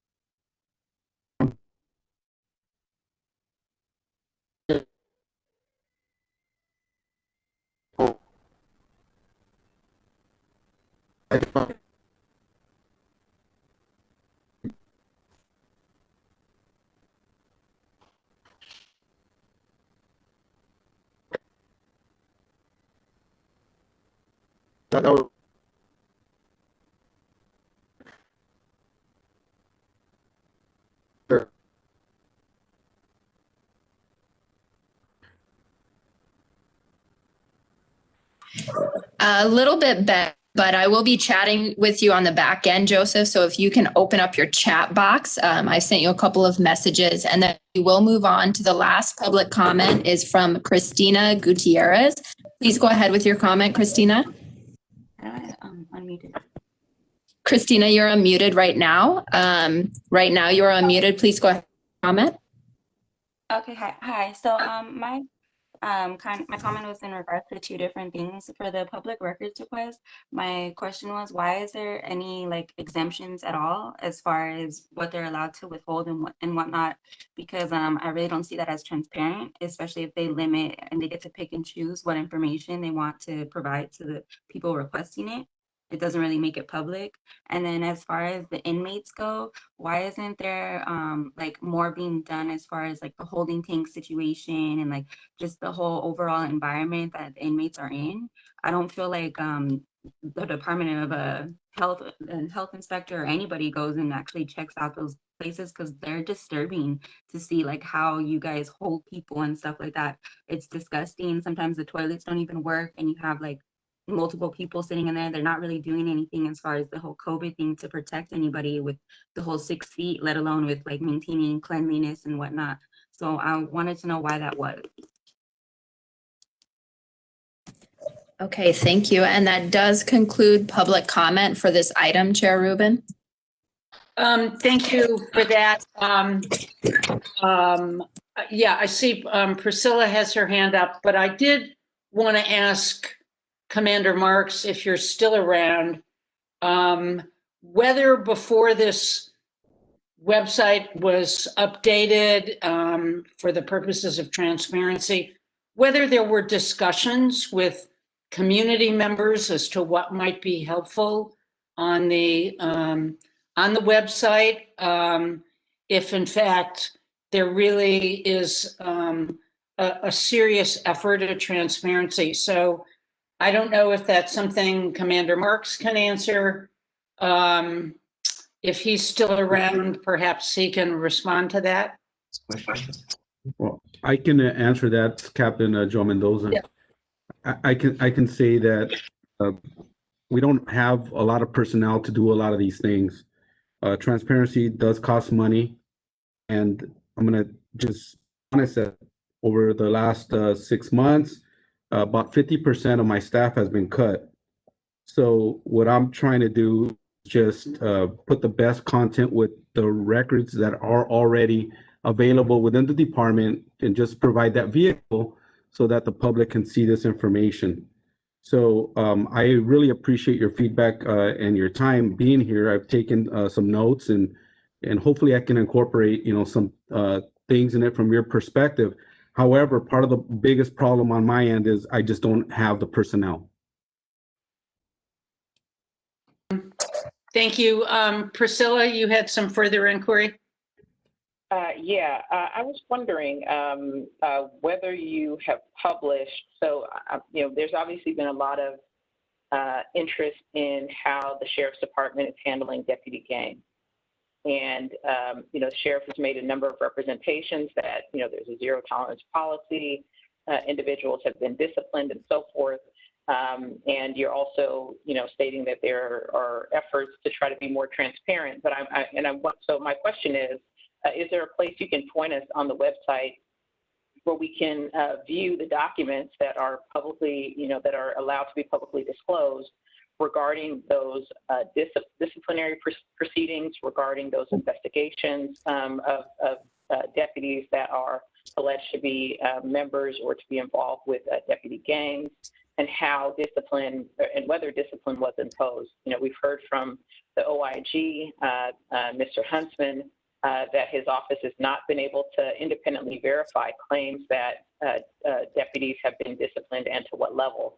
I just, as you were talking, went on the website and just put in the search function deputy clicks, which is the term that the department is using. I probably could have also searched subgroups, but I didn't see much other than, and I'm going to put this link in the chat, where basically all it is statements from the links to previous statements by the Sheriff's Department.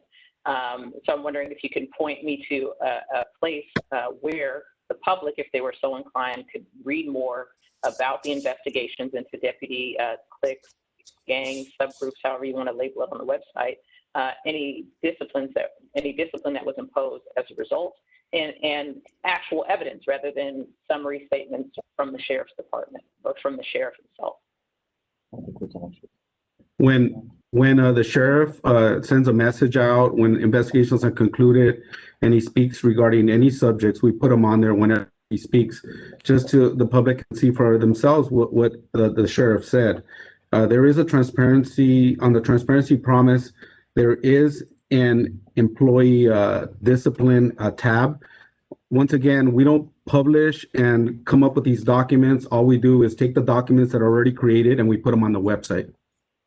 Okay, so I think the answer is no, because I did look at that form in terms of deputy discipline, and it's a summary, for example, in 2020 of the deputies that have been disciplined. It doesn't include any identifying information, and I don't know all the aspects of the Police Officers Bill of Rights, so I don't know what's restricted.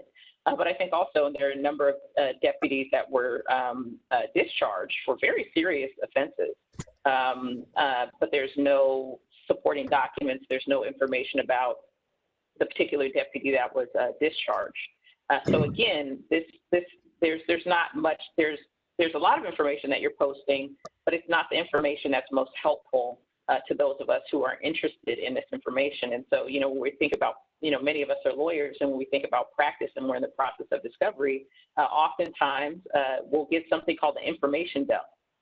And the information is not helpful, but it often causes you to spend so much time sifting through the information that you lose track of the basic question that you were asking. And so there's a lot of information, but not the information that the community has been asking for.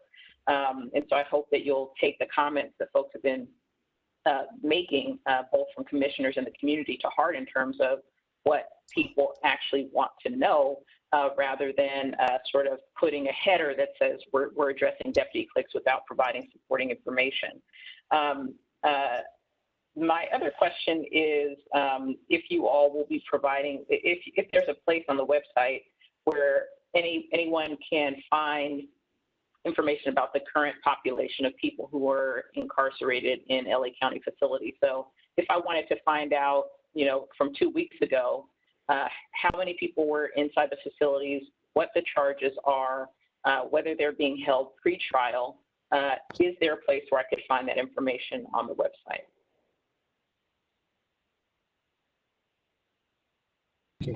Okay, I'll take your question regarding what put on there and what doesn't. And you're right, absolutely. The Peace Officer Bill of Rights restricts some of that information from coming forward. I only take, once those investigations are completed, if something's forwarded to me so I can post it on the website, I do that. A lot of these restrictions, as the investigations are ongoing, the restrictions actually put on to us by our counsel based on the fact that there is pending litigation on a lot of these matters. So I also am, one to ask, can I put this on here? Is there any reason why I rely on county counsel sometimes to say, no, there's some Bill of Rights issues here that apply. And when that information is available for me to put it on, when a report is sent to me, then we will put it on any of our tabs when we have that available. But again, we don't create the stats. We don't create the information. We just post it.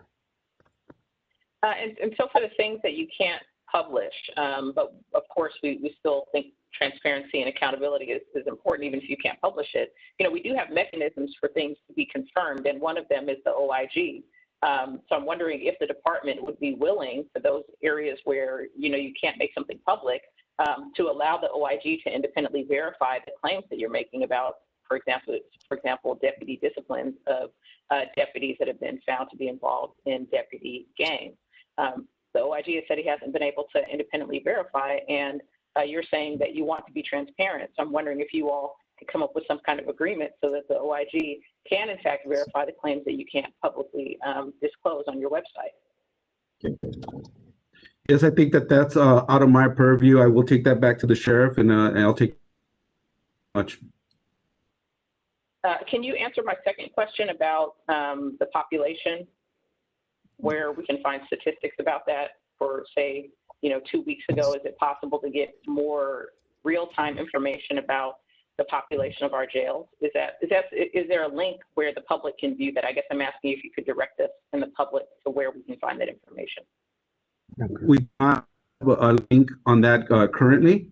However, I will take note of that, and I'll provide a response to you. Thank you. If I could just make one other comment at this point, and that is that it really seems like it wouldn't take a lot of time to post some information, the names of deputy shooters. I mean, you made some reference to the fact that, because of budget issues, you don't have personnel. It seems to me that this underscores a real question whether the sheriff really is concerned enough about transparency and what ought to be available to the public with ease. None of this seems terribly difficult. And I know, Captain Mendoza, you're probably not in a position to answer that question, but it just seems to me that there's more information that should be available and accessible to the public that isn't. And frankly, hiding behind what sounds like a push for more money doesn't really solve the intent of being transparent. So if you would take that back with you, I guess I'm not asking for you to respond, but I'd surely like the sheriff to know that we have real concerns about the website. Any other inquiries, questions of Captain Mendoza, the subject of the website at this point in time?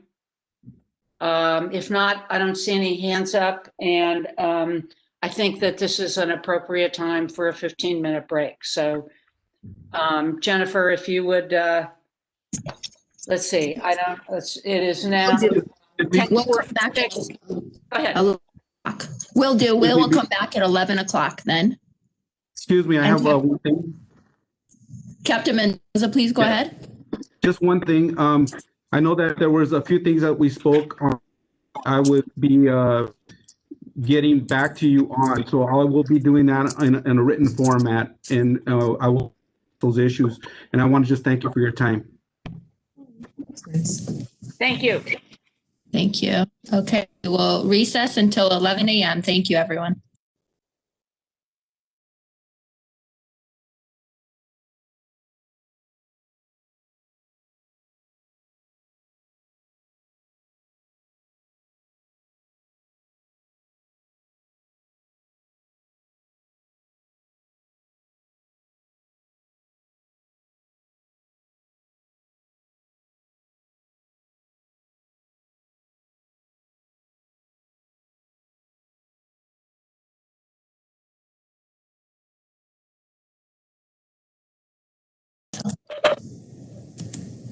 Hello, and while we are on break, I just wanted to test two individuals who I've been working with. So Joseph Palacio, you are unmuted right now. Could we do a quick audio check to see if you are able to speak now?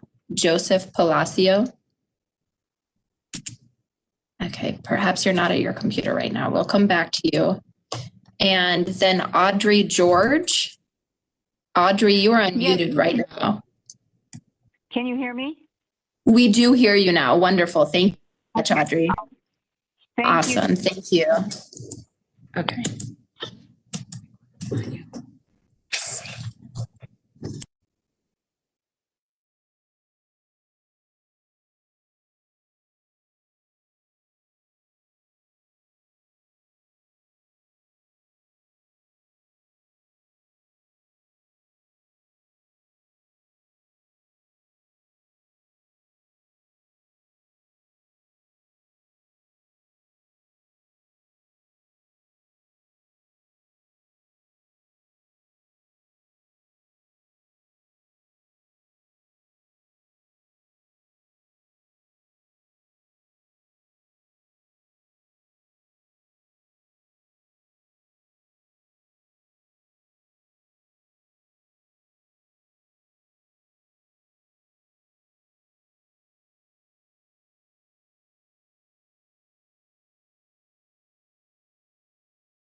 And we are still on break, but I just wanted to give Joseph Palacio an opportunity for an audio check. So Joseph, I have you unmuted right now.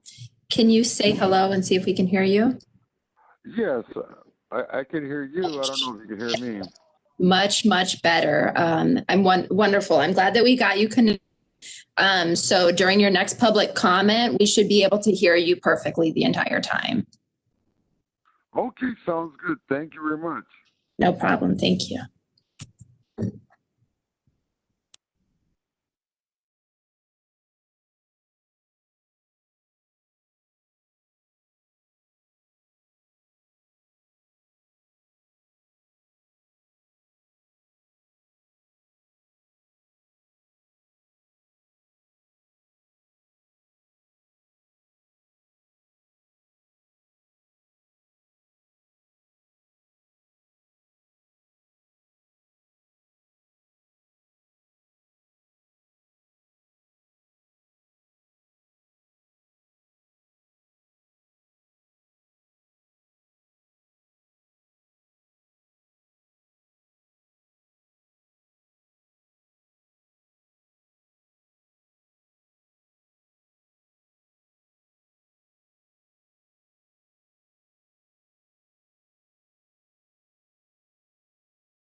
Okay, and we are still on break for just a few more minutes, but if you are sitting in front of your computer, your commissioner or guest speaker, if you can turn your video camera on so we will know when folks are ready back to get started.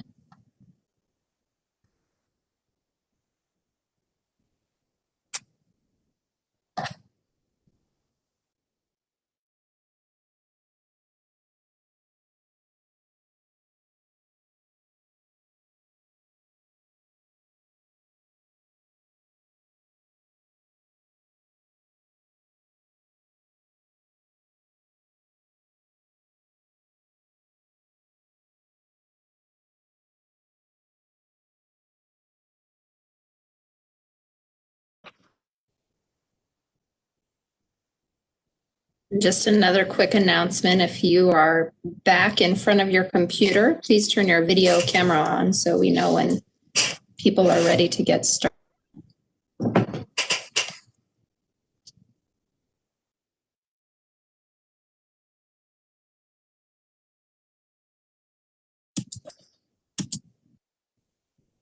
Okay, Lael, it is 11 o'clock. And just for your reference, we do have 16 people on the list for public comment for agenda item 2C, so that you're tracking. And for any of the commissioners, if you're sitting in front of your computer, please turn your video on so we know that you are ready.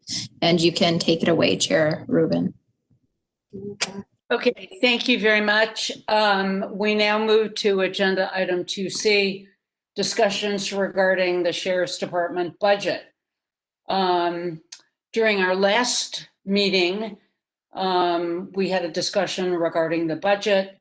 The commission certainly identified important needs to continue to monitor matters relating to the budget and formed a LASD budget ad hoc committee, and I understand the committee has recently met. Vice Chair Vera, I think, has, I'm not sure if he's still here. He indicated he had to leave at 11, so I'm not sure if he is not here, who is going to talk about any meetings from that ad hoc committee. I did want to make reference to the fact that the commission did receive a letter from the ACLU within the last day or so, raising an issue about the costs and the impact of the Sheriff's Department's presence on hospital campuses and in traffic enforcement. While, because it hasn't been agendized, I don't think we'll be able to talk about it today, but it is certainly a matter that the ad hoc committee and this commission should pay much attention to. So who is going to? Is Commissioner Tolentino? Yes. A quick update in lieu of Commissioner Vera's absence. Okay, great. Go ahead then. Members of the committee were Commissioner Vera and Commissioner Harris and myself, and we met on November 12th, 2020. We discussed the ad hoc committee as not really having enough high level of understanding of the budget landscape. So we were basically on the historical expenditures, the values, the budget recommendations. So we needed to get a little more understanding of what was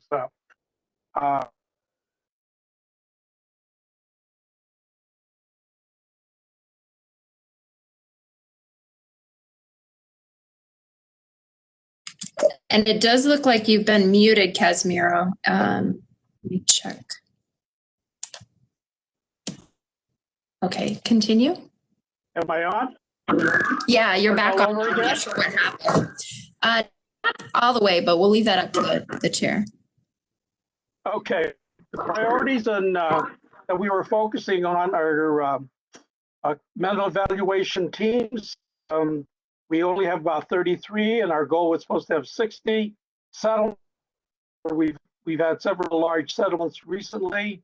Measure J, discussion regarding the impact of the $150 million cut. Measure R as a whole, I guess the cost for the Mensa Central Jail and Twin Tower, and there was also consideration of our contract with the cities, the impact of fulfilling obligations, including unincorporated area patrols, discussion about the core services, review our obligations and implications of the different contracts, also county services, and discussed about identifying training expenses and the training deficiency rate. We don't have any budget recommendations because we don't really have that much information at the time of our meeting. And we were going to follow up with several budget documents that we were requesting through our staff persons. That's Tracy and Tracy Jordan Johnson and Frederick Chung. And we were able to try and secure copies of MOUs with different entities and try and locate the agreement for services with the cities, and also various other reports and studies on different law enforcement budgets, such as what perhaps Nicole has. So in general, we were really just looking for information and for guidance to staff to pull out some of this information for us to consider. We're planning to meet again in early December to discuss the next steps to take. We don't have a written report. This is kind of my oral report, and maybe Commissioner Harris has something to add. No, I agree with Commissioner Tolentino has pointed out. We do have a lot of work to do. We still have a lot of documents to look at. There are a lot of areas that need some vetting, but we're looking forward to diving into this deeper as the documents start making themselves available to us. Okay, any inquiries or comments from other commissioners on this subject? I think that there were certainly issues that were raised at our meeting last week, and we certainly heard comments about the website and the fact that it was they didn't have money to do what they should be doing. But at this point, if there are no other commissioner comments, Priscilla, you have some inquiries? Yeah, so in terms of the budget, Commissioner Tolentino, are you also looking at expenditures on county, in sort of county contracts with the Sheriff's Department, for example, with regard to courts or hospitals? Is that something that you're also looking into? Yes, because at least from Commissioner Harris's knowledge of the court services, we seem to have quite a bit of commitment to the courts, and perhaps there should be consideration of other agencies like the state of California picking up those court services. But Commissioner Harris, I think you spoke the most on that particular area.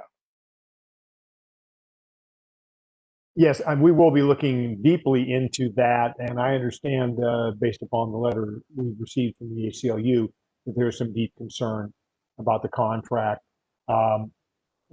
through our County Services Bureau to provide security at the county hospitals.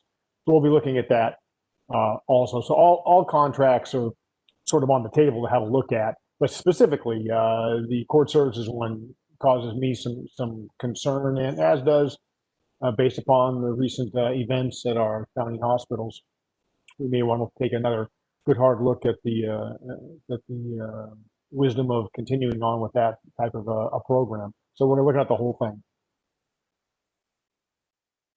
Commissioner Rubin, Chair Rubin. Sorry, Commissioner Bonner. wondering, Valentino, I'm looking at this short 2 or 3 page report from the CEO's office.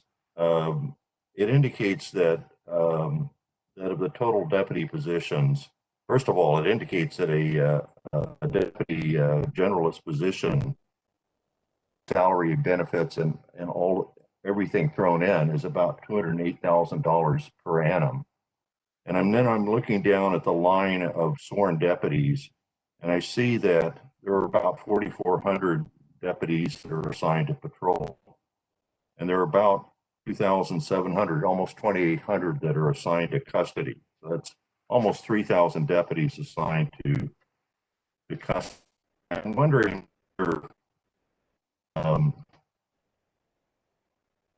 might be given to whether or not we could reduce the number of deputies assigned to custody.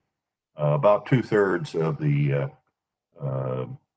the total number, if I recall correctly, well, if you take custody assistants and deputies in the jails, about 2/3 are deputies and about 1/3 are custody assistants. And I'm wondering whether we might take a look at whether or not that we could increase the number of custody assistants and decrease the number of deputies, and thereby generate some cost savings that might permit, for example, the full funding of MET teams. But those are 2 different things. But let me just pause on the question of the number of deputies in custody and whether or not looked at, and is that something perhaps we could have the ad hoc committee on budget take a look at. If you'd like, I could address that if you'd like. Go ahead. Head Commissioner Harrison. Yeah. Yes, we can make recommendation, and we will be looking at that because that is always a concern. I do know that particular breakdown of deputy sheriff to custody assistant is a contractual arrangement between the deputies union, the custody assistants union, and the 2 different unions and the county. That's not to say that can't be renegotiated. That's not to say that can't be changed, but just that as of right now, that is an item that is contractually obligated to by the sheriff's department through collective bargaining. But we will look at that and make recommendation. Because we're concerned about the number of items too. There's other areas too where there may be other cost savings and also the shifting of personnel. With Measure J coming into 4, there may be some areas where some certain contracts may no longer exist, and there may be an overage of Sheriff's Department personnel that are not necessarily sworn that are going to have to be reassigned somewhere. So there's a lot of things in the mix here. JP, just a clarification, when you say contractually obligated, that's under the collective bargaining agreement between the Sheriff's Department or management of the Sheriff's Department and ALADS, and on the one hand, and then there's a separate collective bargaining agreement, I guess, with the custody assistants. But you're referring that is my understanding. I could be corrected if I'm wrong, but that is my understanding. It has been in the past. Yeah, no, I think I'm pretty sure that the collective bargaining agreement between the Sheriff's Department and ALADS actually has, they bargain how many percentage of the total custody personnel would be deputies, and it's 2/3. I don't know why they bargained to do that or why that's a collective bargaining issue, but nonetheless, in any event, something we might take a look at, and I'm gratified to know that that you and the budget ad hoc budget committee will take a look at that sort of that situation and whether it should be changed, and then how it might be changed if that requires renegotiation of the collective bargaining agreement. Thank you. Mm-hmm. Thank you. Let me just add to the. Go ahead. No, I was going to say, as a matter of fact, I just am sort of inserting myself here. That is a long, as Commissioner Harris will attest, the contractual separations between sworn deputies in the jail and the custody assistants has gone on for a very long time. And it may very well be as things change within the makeup of the sheriff's department in the county and the services that the sheriff's department provides, that might be ripe for not only renegotiation, but perhaps scrapping to begin with. But I'm getting ahead of myself. I'm sorry, Commissioner Tolentino, go ahead. Well, that's what I was going to comment. I was going to throw into the mix that my quick reading of various other law enforcement agencies, and then I guess it was reinforced when it was a PREA visit down to San Diego, but apparently they were separating out custody away from the sworn officers as an independent agency to run the jail system, or at least there was that heavy consideration of it. And so your point is well taken. It's one of those things that we'll be looking at, not just as a budget, but I guess as a general principle of how the agencies is run and administrated. Thanks. Okay, any other commissioner comments before we go to public comment on this issue? Or Mr. Huntsman, do you have any comments or input at this point? Well, I would just add, I think maybe some people remember this, but there was talk in the past of implementing a California state law that allows custody deputies. I recommended that at one point. It has never actually been done. There was a time when the Sheriff's Department tried to do it many years ago by reducing the pay of the deputies in custody, essentially. My recommendation was to not reduce pay, but to pay custody deputies separately. And then along the lines of what Commissioner Tolentino was talking about, have custody be a separate operation with a separate set of requirements for hiring and the ability to transfer if you meet the requirements of the other arm, but to have it be a separate branch, which would solve a number of problems. It's not technically a budgetary issue directly, because like I say, I would recommend paying them the exact same amount. And the difference in pay between custody assistants and deputies is the reason that percentage is the subject of a collective bargaining agreement. And I agree with the chair's point that it might well be good to re-envision it. But I think when that's done, all those things should be placed on the table. But the concept of having custody be a separate operation is an excellent one for a bunch of reasons, not the least of which being the very small percentage of women we have in the Sheriff's Department, and the need to do something to change the hiring process so that we can have a more representative force. Thank you for that. If there are no other commissioner comments at this point, Jennifer, you mentioned that there were some number of requests or signups for public comment. How many do we have? We are currently at 16. All right, why don't we take those and then we'll see where we are. Okay, and first an announcement in Spanish. Si necesita traducción al español, simplemente diga la palabra español y alguien traducirá su mensaje al final de sus comentarios. Awesome, thank you. And our first comment will come from Joseph Palacio. Please go ahead with your comment, Joseph. Just on the budget, looking at the way it's set up, and a lot of positions like court positions and hospital positions, they also have what they call a security assistant, and some of them, not all of them, but are armed, and they could also assist in the court process and lowering the budget versus a pay salary of a deputy. That they have like a lower pay grade, so they could also assist in regards to that.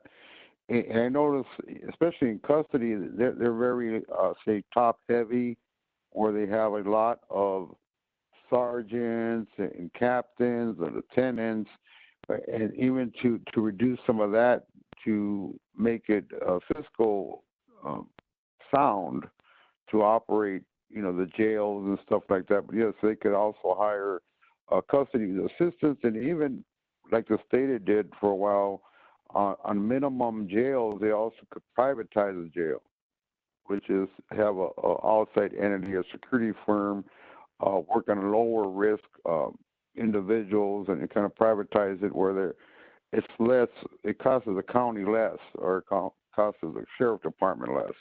And that was basically on my comment for the budget. Thank you. Thank you. And the next comment will come from Audrey George. Please go ahead with your comment, Audrey. Can you hear me? Yes, we can. Go ahead. Thank you. And thank you, Jennifer, for all your help. This week's agenda presents many opportunities for the COC to support a substantial reduction in LASD's budget and thus improve the safety of our communities by greatly reducing their presence in hospitals and their role in traffic enforcement. Personally, I will never be satisfied until those roles are eliminated completely, not merely reduced.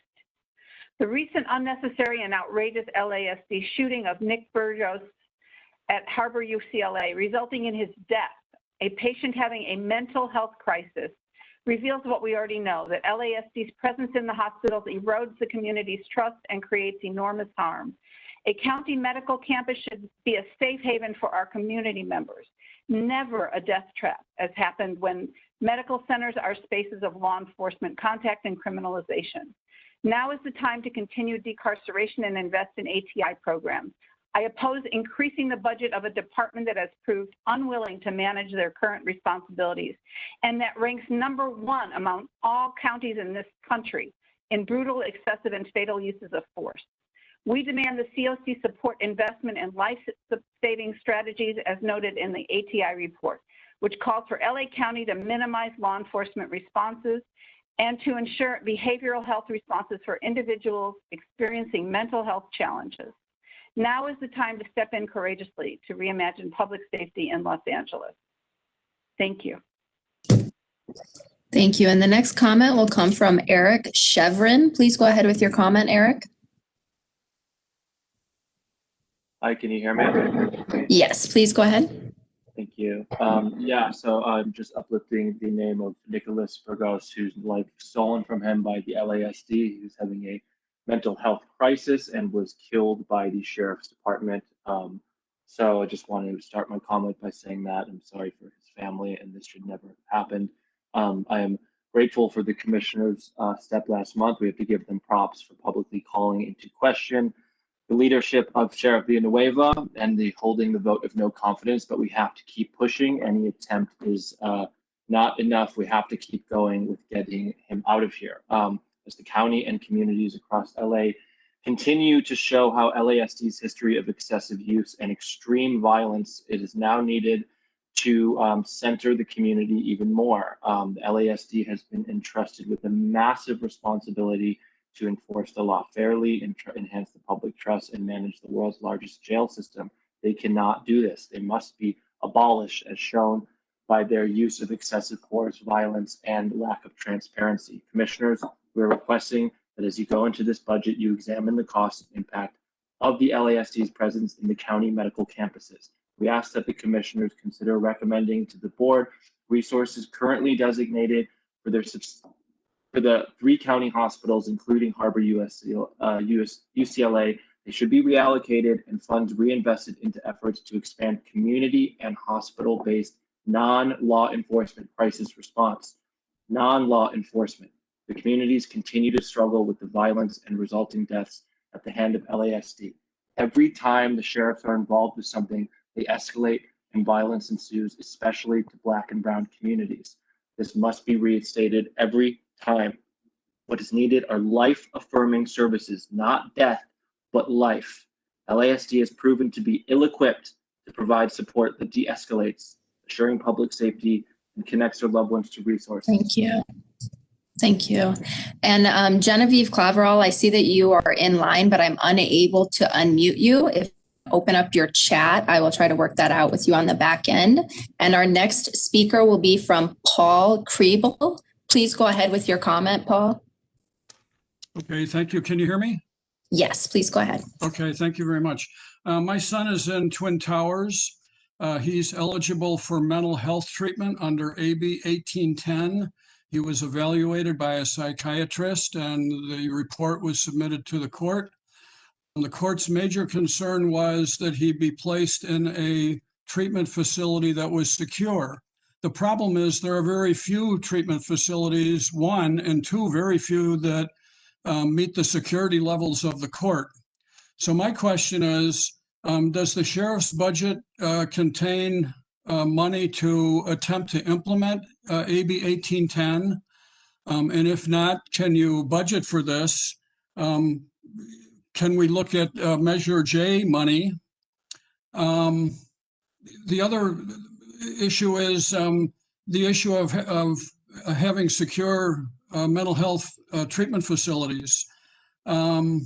Studies show that half or more of incarcerated people are in need of mental health treatment, but instead they're warehoused in jails and prisons, and sometimes for years, decades, and even their lives. We all know that there's a growing movement to shift away from incarceration and towards treatment. The LA County Board of Supervisors Committee on Alternatives to Incarceration is one good example of this. I would like a written response to my questions, and I'm happy to put my questions in writing. I would need to know where and who to send it to. Thank you.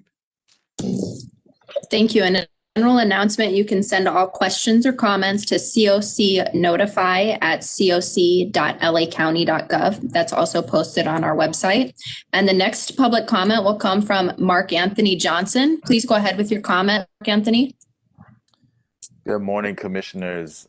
Just want to say thank you again for your work and your attention to these really critical issues. I just wanted to continue to lift up, as folks are doing, the name of Nicholas Burgos, who was killed by the sheriffs. And, it has sparked a really important moment where healthcare providers and clinicians are really clear that the presence of sheriffs, not only funded to be stationed at hospitals, but also their ability to come in and out of the hospitals and operate with impunity, is a deep problem and interrupts the care, interrupts our ability to trust our places of treatment and care. 5 years ago when LAPD brought someone into Harbor UCLA and they shot him, a protocol was set into place, the Code Gold protocol specifically. And this is a protocol where a multidisciplinary team responds to crises. And this team has been so successful in multiple areas and multiple facilities that they have actually delayed law enforcement response from 5 minutes to 10 minutes to 15 minutes to 20 minutes over the years. And so we are already doing what works. We already have the policy and the practice foundations to remove that $35 million and reallocate it. We already have county facilities where we don't have sheriffs operating. And so the precedent is already there. The providers again and again tell us that presence of sheriffs are not helpful in this context. They're not helpful to de-escalate. They often threaten providers. They often try to flex their authority on providers and interrupt care. And so we have a precedent and an example in a political climate where voters have even declared that we should be reallocating funds towards life-affirming services. And so we encourage you to please look into that and defund these sheriff substations at our hospitals. Thank you. And the next comment will come from Gina Viola. Go ahead with your comment, Gina. Hi, good morning. Thank you, Jennifer, and thank you to this commission for such thoughtful allowance of meaningful public comment. It really is such a refreshing relief as compared to what we experience at the LA Police Commission meetings. Why does all of this feel like wordsmithing trickery from the Sheriff's Department? I find it curious that the deputies who spoke earlier said transparency is just far too expensive to achieve, and that all of the reductions in staff make it financially impossible to be transparent. There haven't been any reductions to the Sheriff's Department that I'm aware of, and I don't understand why we're not escalating that to the place where it needs to be. Nicholas Burgos, rest in peace. I mean, this right now, we need to remove sheriffs from all and any medical situations. They absolutely should not be responding to anything medically related, including mental health, including addiction. All of these things need to change, and they need to change immediately. The sheriff hasn't bothered to show up to one of these meetings since the beginning of the pandemic, since the People's Uprising. The Sheriff's Department has killed 12 people since George Floyd was murdered. It is time that we act swiftly And starving the beast is one way to do that. You have the power to shift these budgets and these budget priorities, and I am begging you to do that, to reimagine public safety in LA County. We have to redirect these funds to help our communities thrive. That's what's needed now. We need the bravery to do that, to support the CARES First budget. Let's move away from using sheriff's departments and policing for all of our social ills. You have the roadmap. You have organizations who've been working on this for decades with you. There's no reason for report backs. The time is now. Thank you. And the next comment will come from Alex Cave. Please go ahead with your comment, Alex.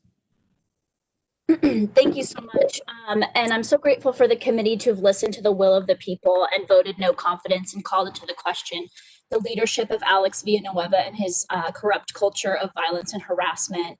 In regards to the budget, LASD needs to be removed from hospitals. As many other people mentioned, the man that they shot has died from the Harbor Hospital. The sheriffs have no right to kill someone going through a mental crisis. That should be left up to the professionals, and they have spoken and said they do not want the sheriffs there and that they harass them and make it dangerous for their patients to be there. They are a detriment to safety. My friend's brother, Daniel Rodriguez, was killed by LASD because he was deaf and autistic. They do not have the training to combat mental health. They also need to be removed from traffic stops. This is a tool that they use to harass people, especially Black and Latinx people. They use this power at a vigil for Fred Williams, a man who was killed just last month. We get to show up in numbers because they were pulling over anyone who attended this vigil of a man that they killed. Why are our tax dollars going to that? They're also flying helicopters around to harass us. You know, maybe Captain Moscano, we can use that sort of money to go towards transparency. 2 people were pulled over at a protest of Alex Villanueva and were charged with railroad violations. DeJohn Kizzy, Christian Cabano, and Chelino Sanchez were all killed in bicycle stops. And Noel Aguilar's death, that resulted in a $2.97 million lawsuit. Imagine that money going towards transparency for law enforcement. We know that use of force is a result in a quarter of stops from vehicles. This power is being used and they're happy to use it to harass people. This needs to be stopped. They need to allocate that budget towards something that is more important and to get them away from that. Thank you so much. Thank you. And the next comment will come from Christina Gutierrez. Please go ahead with your comment, Christina. Hey, so hi. In regards to the budget, I was wondering, since fundamentally the requirements for such officers is essentially the same thing as that of minimum wage, could it possibly be looked into reevaluating some of their pay based on their actual experience level? And as far as Max Huntsman's request or I guess input for a separate division, I just see that as another means for having to fund more money to a different part of the system without it really pertaining to the LAPD. So I don't think that's a good idea.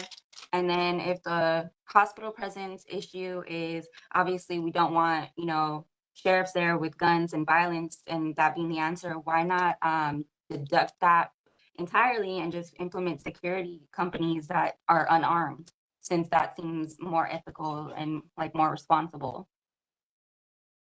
And it'd be a lot cheaper as well. Thank you.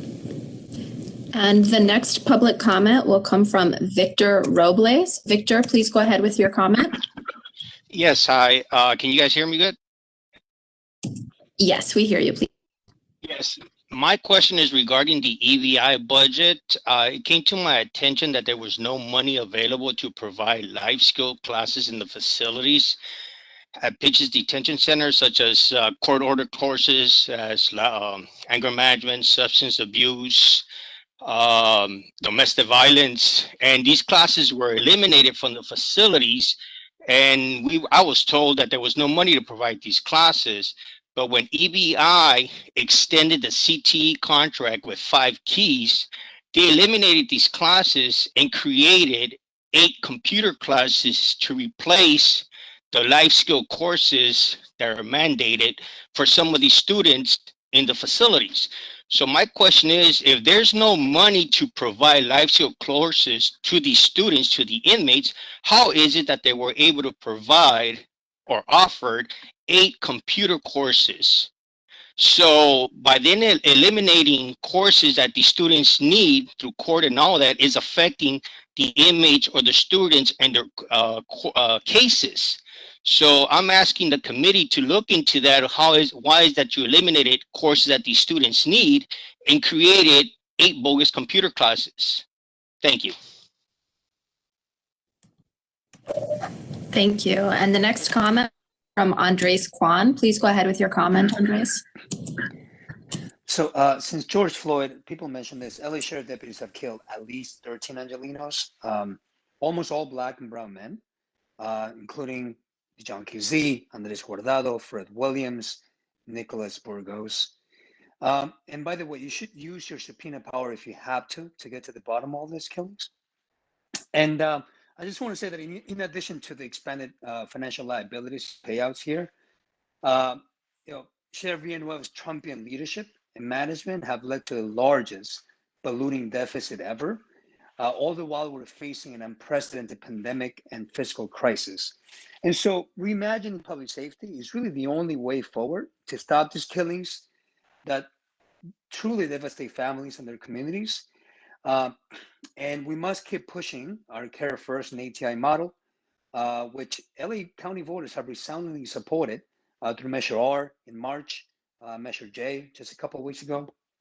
And there are many areas we can already get LASD out of the parks, out of college campuses, out of medical campuses, out of mental health and crisis response, and also out of traffic enforcement. I just want to raise to your attention last month's CEO's presentation, which identified that a quarter of LASD's personnel is in patrol.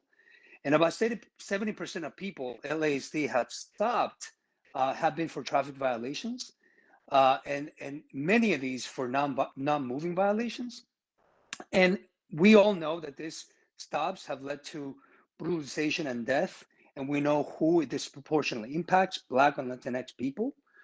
Of all uses of force by LASD causing serious bodily injury to Black and Latinx folks, about a quarter came from vehicle or pedestrian stops. And as you know, LASD killed Julie's grandson, Julie Martinez's grandson, Paul Rea, in a routine traffic stop.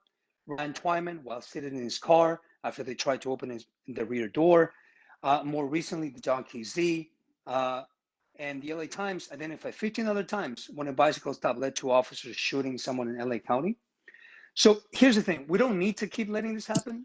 The board could take away the authority or budget from LAC to enforce the vehicle code. So we would and that does take a look at this. Thank you. Thank you. And the next comment will come from Michelle Infante. Please go ahead with your comment, Michelle. Michelle, you're currently unmuted. If you could please go ahead with your comment. Okay, hearing nothing, we'll move on to Q Jean-Marie. Please go ahead with your comment, Pastor Q.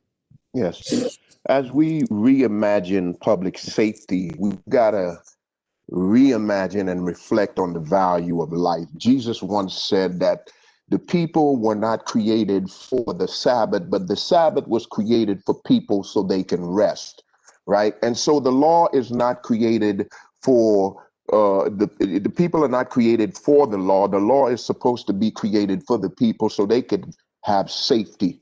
And so a number of years ago, Carlos Acanio was killed in Skid-Row. He was mentally ill, yet instead of sending the SMART team or mental health team, they sent the SWAT team. And likewise, sending law enforcement into medical facilities makes absolutely no sense, right?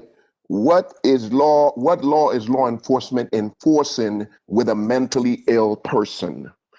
It makes no sense. So I hope folks can answer that question. What law is law enforcement supposed to be enforcing in a medical facility with someone who's mentally ill? Thank you.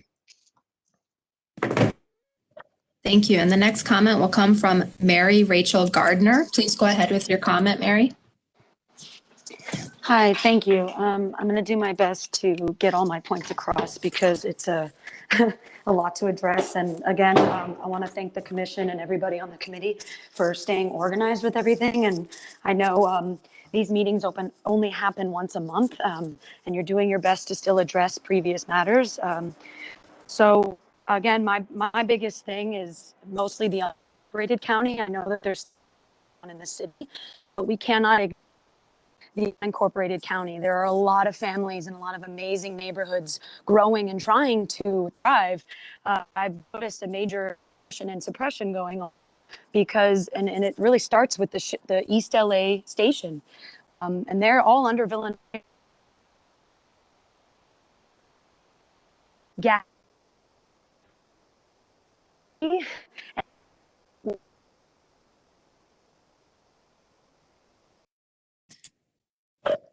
And Mary, it seems that you're beginning to cut out. I'm not sure if you could move to a place with better reception. Oh, of course. I'm so sorry. Can you hear me a little better now? Of course, my time is darn. This would happen. Doing the best I can. It says I have 5 bars, so. Sure, that sounds much better. Please continue. Okay. Well, my biggest concern is how do we truly support not only the Los Angeles city, but our unincorporated part of the city, the communities and the neighborhoods with a cultural, organizational progression forward? How do we do it safely? The violent crime rates, and I'm going to say it again, it's violent crime rates going up, and there's no response. And the silence and avoidance from Villanova's leadership and team it's unnerving. Are we going to truly feel safe as the public? And I am in favor of not defunding the police. We need our protection. We need our protective forces, but we need to reallocate funds. We need investigators and mental health units more at these seems to be happening again with these violent crimes. There's a little issue going on. Sorry. Thank you. And the next comment from Julie Martinez. Please go ahead with your comment, Julie. Julie, you are unmuted. Please go ahead with your comment.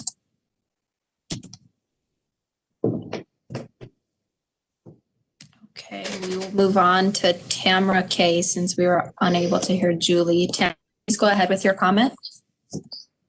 Hi, can you hear me? Yes, please go ahead. First off, I would like to uplift the name of Nick Borges and Dijon Kizzy, one of which that was killed at Harbor UCLA Hospital, having a mental condition. The other during a bike infraction, which I've never even heard of. And also the 11 other people that have been killed since George Floyd, and to honor all the ones that came before them, killed by the LA Sheriff's Department. We appreciate the commissioner's step last month, publicly calling question the leadership of Sheriff Villanueva and holding a vote of no confidence. The commissioner's sheriff's aversion to transparency and oversight, LA Sheriff's Department long history of violence and for Los Angeles Angelinos have lived under corrupt and violent and negligent patrol of the Sheriff's Department, and the list of our grievances continues to grow. This week's agenda presents many opportunities to improve the safety of our communities by reducing the expansive reach of the LA Sheriff's Department by eliminating their presence in hospitals and reducing the role in traffic enforcement. The LA Sheriff's shooting at the Harbor UCLA only demonstrates that they cannot be trusted to respond to crises, especially mental crises. The LA Sheriff's Department's presence in the hospitals erodes the community's trust. Our county medical campus should be a sanctuary, a location, a safe haven for our community members, not a space where law enforcement and can criminalize or at worst murder our folks. I really feel a way also about the gentleman who called about his son that's incarcerated and the need for him and his mental health, yet all he's received is prison and bars. It's a serious problem when there's no funding and there's no facilities for mental health. Thank you. Thank you. And that does conclude all of the public comment for this agenda item. All right, thank you. Thank you all. Before we move on, do any commissioners have any additional comments on this subject? Okay. Madam Chair. Yes.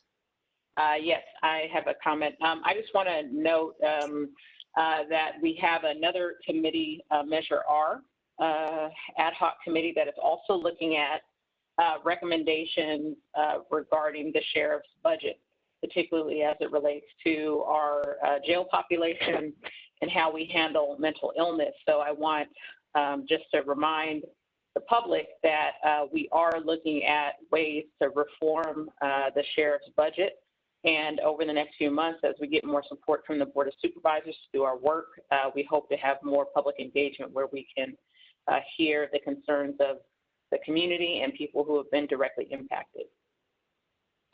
Thank you, Commissioner Chen, for that. At this point, I'd like to move to agenda item number 3, commission updates, and start with our executive director, Mr. Williams, for his report.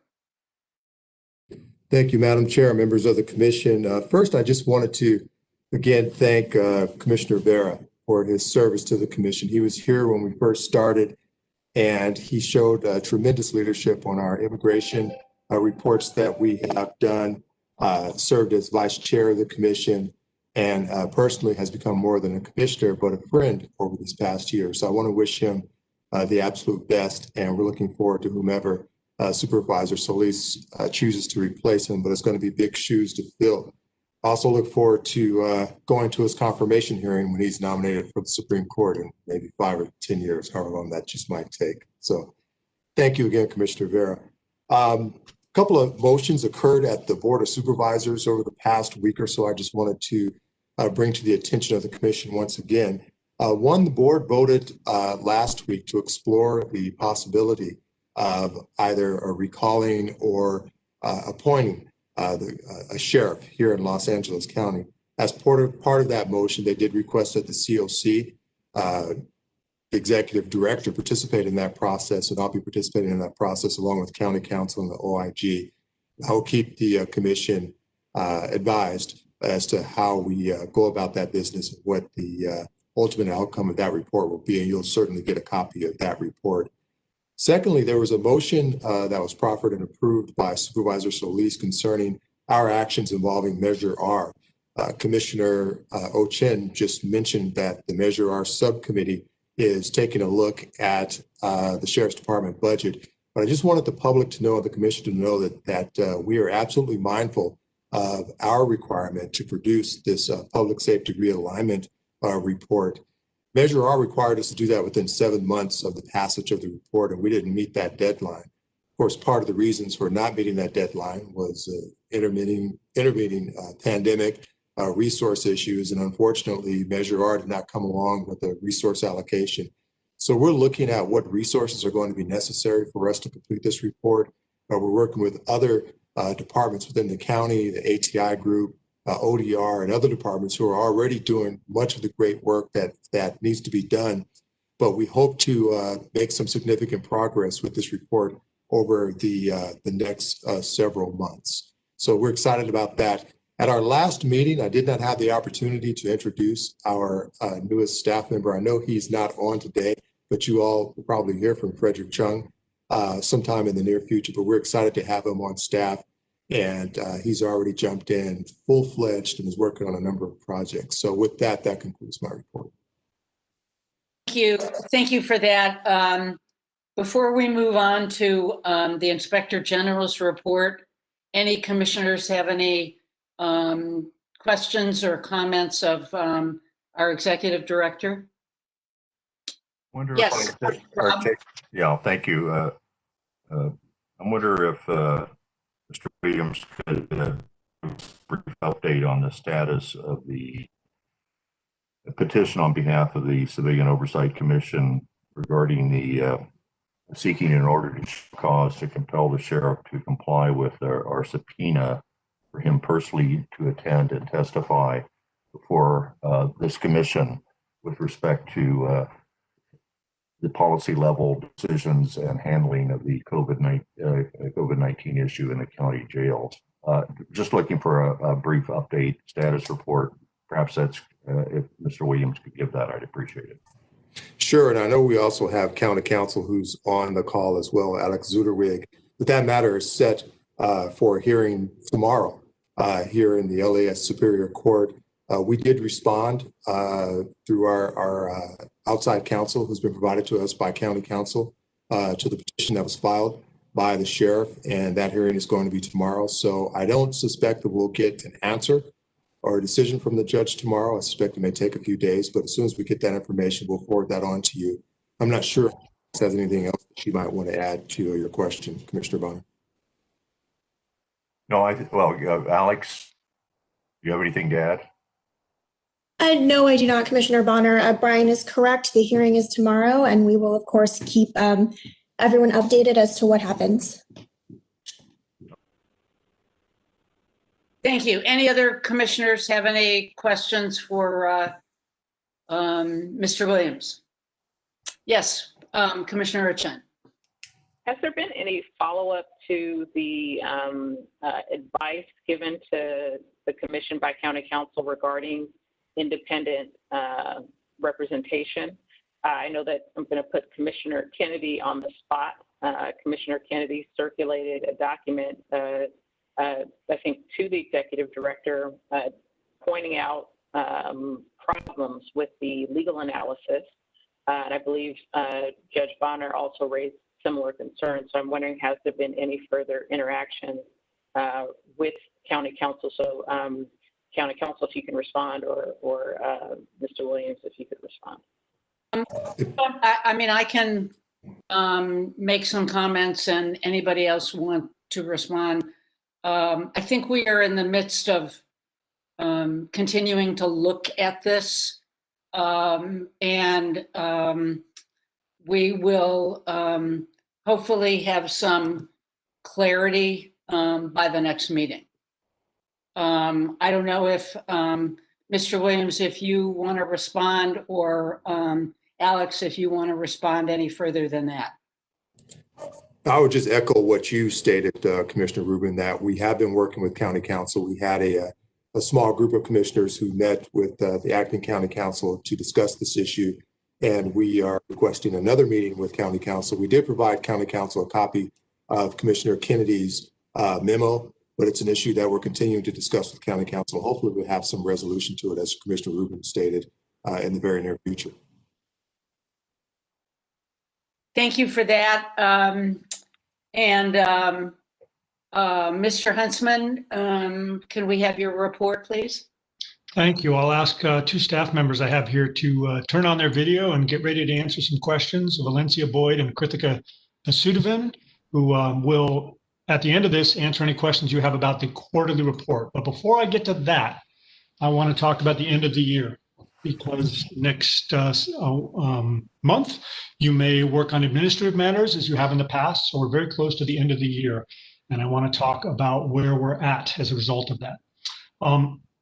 Last summer, I referred to what I called a Tanaka level crisis in the Sheriff's Department. At this point, I think we're at an actual constitutional crisis, and I want to talk about why that is. I think you all know some of the reasons why I think this, but I want to go over it a little bit. Near the end of last year, the sheriff's designee, because under ordinance of the county, the sheriff is required to attend your meetings or to send an executive level stand-in for him to participate. That doesn't happen anymore. It used to happen, and near the end of last year, repeatedly that representative called me a liar. He didn't use those words, but he said that the things I was telling you about lack of access were false. So this body asked me to provide some proof. So I did that in the beginning of this year in the form of a PowerPoint, which is up on your website, which has emails and communications with the Sheriff's Department, in which we have requested a variety of different kinds of documents, or had as of that date. And the sheriff was very upset that they didn't get advance notice because they wanted to be able to respond. And after that, boycotted the COC. They've never responded to those. The documents are available to the public up there, but the requests that we made that we were told no to. And the sheriff to this day continues to claim, as a couple of our commissioners were asking about sort of representations he's made, that OIG gets everything they're lawfully entitled to. And he says, well, we can't have active investigations. We can't have peace officer personnel records. But everything else we get. And if you look back at that proof I provided, you'll see that it includes things that are not in those categories. And yet we were never given them, there was no response ever. The only response was for the sheriff to stop obeying the law that requires him to be here. And the reason I talk about that is not just because the sheriff last week again called me a liar in saying that we're not being given the information we're requesting as to deputy-involved shootings, which is false. I have never lied about that subject. I've identified the things we get, such as walkthroughs, and the things we don't get. Like, for instance, in the Boone shooting, when we requested the underlying documents that caused them to approach a person with guns out who had a woman in the car with him and opened fire ultimately because he fired on them. That was all done because of a kidnapping charge that they had previously against them. We asked for the report on that, refused to give it to us. So, in fact, what I have said has in all cases been true. But more importantly, what it shows you is a lack of following the law by the LASD at this time. And that's why I call this a constitutional crisis. The Constitution of California gives the sheriff powers, but it also limits those powers and has restrictions. The state has passed laws that create civilian oversight. You exist because of 25303 of the Government Code that requires that the sheriff submit himself and his organization to civilian oversight, including the Office of Inspector General, which is provided for an ordinance to implement that code section. And the sheriff has been advised about that by county council. And that's required by the Charter of Los Angeles. All public officials in the County of Los Angeles must take the advice of county council on legal issues that are presented to them, such as whether or not they have to put up with civilian oversight, such as the questions asked by two commissioners during the proceedings today, whether or not they have to provide the names of deputies who have been involved in shootings. And the answer to that is yes, they do. Since 2014, the California Supreme Court has said that the names of deputies involved in shootings are a matter of public interest and shall be made available unless there is a safety threat to the deputy that is particularized. It's not just we're concerned, it's an actual threat that's been made. That law is not followed. County council could advise the sheriff if the sheriff asked whether or not they have a legal duty to do that. And the sheriff could put that up on his website, but he doesn't. He doesn't ask for that advice. He's actually thrown county council out of his executive planning commission meetings, and he doesn't consult with them when important legal issues come up. Second example of that, Commissioner Ochen talked about a legal requirement regarding disciplinary cases and posting information about that. She had asked the month earlier for the representative of the sheriff to reinstate the computer access that the OIG has as to discipline. And we were told by LASD they'd get back to us, and they did not do that. And so the same thing has happened again today where we're told they'll get back to us, and they didn't. But some other very troubling failures to follow the law have occurred as well. 2 weeks ago, the sheriff's department went into a court and obtained an unlawful order in order to restrict the coroner from providing an autopsy report to the public, as the penal code now requires, absent specifically, again, enumerated reasons. The judge had no authority to grant such an order. They allegedly provided an affidavit in support of it, but they refused to provide us a copy of that affidavit, so I can't speak to what it says. But the order as written ordered the coroner not to follow the penal code, which requires that he put information out unless he has a written reason not to. County council went in and got that order vacated. But again, had the sheriff consulted with county council in advance, he would not have done the unlawful thing in the first place. So the sheriff's department wouldn't have done that. I don't know if the sheriff directly ordered that act. I know that he publicly stated he was going to get court orders, and then one of his deputies did it. So in numerous instances, the sheriff has chosen not to follow the advice of county council. As to the OIG terminals, county council would advise him that, in fact, it's legally required. Now, how do I know that? I'm not giving away a secret. I know that because the laws that get passed, the ordinances, all get vetted by county council before they're passed. They don't pass ordinances if they think they're unlawful. They can certainly change their mind, but I'm aware of no instance where this happened. And I just gave you an example where county council went into court and made very clear their legal advice by getting it enforced by a judge, in the same way that in County versus Villanueva, the judge hired a member of a secret society, a deputy gang, back after he'd been fired, and a judge told him he absolutely lawfully did not have the power to do that. So I call that a constitutional crisis because we don't have a mechanism in our county that's working effectively for the sheriff's unlawful behavior to be checked. And that's what we need. So I appreciate the efforts of this body to hold the sheriff himself personally accountable, but there needs to be a mechanism whereby LASD is held accountable and required to follow the law. And the mechanisms we currently have in place are not at this moment working. I hope that they can step up and work, say, for instance, the law enforcement mechanisms and the oversight mechanisms. But that's why we have the challenge we did that has caused the board to vote regarding getting advice from county council on, as well as your executive director and myself, on this issue of what can we do about this. And removing the sheriff is one option, and that is actually provided for in the Constitution. It says that the charters need to have a provision for removal of the sheriff. But also it's important to have mechanisms to control unlawful behavior because it comes up again and again.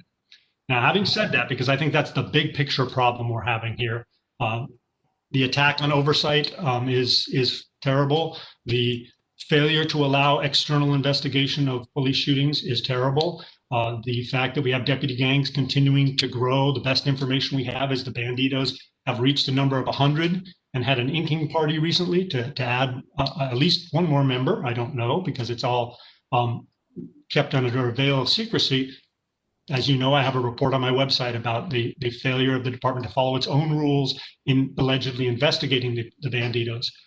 So those things are all terrible, but the fundamental problem is law enforcement placing itself above the law and not listening to the lawyers of the county who tell them what the law is, or to judges who then rule on what the law is in the event of a litigation, as we're going to see tomorrow. And then, of course, starting in January 1st, you'll have subpoena power under state law, in addition to the way it's been delegated to you by the board, given to you by the voters of the county. The legislature of the state also said you should have it, and the governor also signed that. That goes into effect January 1st. So no matter what happens tomorrow, we're going to be in a new world of legal power for you to ask questions and demand it. And it's written into that law that is not an interference with the sheriff's investigative authority, which is what the sheriff keeps saying, is I can't allow the OIG to monitor me. I have to function in secret because it would interfere for me otherwise. And the new law says that's not true. Now, having said all that, there's a report before you. It's largely statistical, and you can ask any questions you want. Krithika and Valencia are here to answer questions, who worked on preparing the report. Most important, I think, thing in there is the great increase in shootings. We're up to about 30 this year. Last year, we had 28. Those are the first 2 years where the shootings have gone up since the creation of the OIG and subsequently the COC. When the county sort of dug into reforms, put in place a lot of reforms, we've seen steady decreases in the number of deputy-involved shootings every year, cut them in half from what they were before that change, and now they're going up again. Last year and this year increases. And so that's of serious concern. I don't think it's a coincidence that we have from the top down of the sheriff's department this failure to follow the law. Something I keep harping on is masks. My staff still go out to every deputy-involved shootings, and the line staff don't wear masks, standing around, not engaged in physical activity, just waiting. They choose not to wear masks, and the management of the sheriff's department allows it. So this failure to follow the law is a critical problem that must be addressed. So I think that's the most important thing that is touched on in this report. But I will open it up to questions for the commissioners, and Valencia and or Krithika can answer them if they get a little too much into the weeds. Thank you very much for that. Priscilla, did you have a question? Because you had indicated first, and then Rob. So my question, it has to do with what you just reported on in terms of this constitutional crisis of the sheriff's department not complying with state transparency and oversight laws, and then the county on the one hand, and then on the other hand, the county not having sufficient tools to hold the sheriff accountable for the failure to comply with state transparent and state law and ordinances regarding transparency and oversight. I'm wondering, are you planning on writing a report about this lack of compliance with state law and county ordinances? I think it would be helpful to have all of the things that you just described in one place. We heard the ACLU and the LA Times refer to the sheriff's lack of response regarding the disclosure of certain misconduct records, disciplinary records. We've heard Commissioner Kennedy talk about the lack of compliance with state law regarding identifying officers who are involved in deputy-involved shootings. And I think it would be helpful for the commission and the public to have an OIG analysis of these various discrepancies, to put it mildly, in terms of what law provides and what the sheriff is doing. So I'm wondering if that's my first question, is if the OIG is planning on writing a report on your view of the sheriff's department's compliance with these various legal standards. My second question, and I have more, but I'm just going to ask two for now. My second question has to do with, I think, Commissioner Bonner's request for a subpoena regarding the deputy gang. I think that motion was made a couple of meetings ago, and I just would like to get an update on whether there is a subpoena that's been drafted, what's up with the subpoena committee, and when will that subpoena request be brought back before the commission? Well, I answered the first question. I think the second one is to Commissioner Bonner. But on the first one, I had no plans to provide such an analysis, because I'm tired of pointing out that the law is being violated, as I did a year ago with evidence, and there is no mechanism in place to do something about it. So I don't necessarily see the benefit of repeating myself. I have worked constantly with county counsel to set up litigation on this matter, and that's I said there's no mechanism, but there is a mechanism. There's a legal mechanism, and the county has been using it. It's just incredibly slow, and so I think it results in the constant violation of people's rights. Every criminal defendant who is prosecuted, and the list of who's a member of the deputy gangs, which the sheriff chooses not to compile or to share with the defense, I think creates a constitutional violation. So there's tons of violations. Every deputy who shows up to work in any station in which there's a deputy gang, which is stratified based on race and or gender, which appears to be many of them. Again, we have imperfect information because the sheriff's department won't allow us to investigate. That's a violation every day. So I'm frustrated in that regard, but I'm also, in addition to being frustrated, special counsel to this body. And so if you are asking me for that, I will provide that to you, and I'll be happy to do that. And I'll consult with county counsel and give you the best legal analysis we can give you of those details. I haven't done it myself because I just don't see a path forward whereby suddenly the sheriff will actually comply with the law in the same way that you yourself have that called on him to resign because he refuses to follow the law. And he obviously is not going to do that. But having said that, I will happily do that since you're requesting it. I'll take that as a request. I am requesting it. It doesn't need to be. I think it would be helpful to have just something we can refer to. An update based on what you've previously reported. And I don't think it needs to be a full report. You could simply have a chart. This is what state law provides. This is what the sheriff has done. Thank you very much. And I do have some more questions, but I'll yield my time until other commissioners have had a chance. And thank you, Commissioner Ochen, for that. Mr. Huntsman, I think that would be a good document for us to have for a variety of reasons. Let me move to Commissioner Bonner, and then I know Commissioner Kennedy had a question.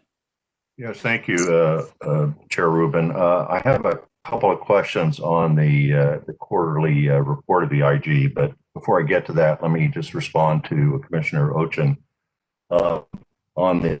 I think I raised the last meeting, or perhaps the meeting before, at least the last meeting, So let me start off by saying that I'm going to say this is going to be a request to the executive director of the commission, but we might be thinking of it in terms of a motion that I'm making. But I'd like to request that the executive director for the Civilian Oversight Commission, if Mr. Williams has not already done so, request Sheriff Villanueva to voluntarily but personally appear at our next Oversight Commission hearing regarding what is being done by him and his department to enforce the sheriff's policy prohibiting, among other things, the soliciting of people to become members of deputy cliques. And I'll say deputy cliques, gangs, subgroups.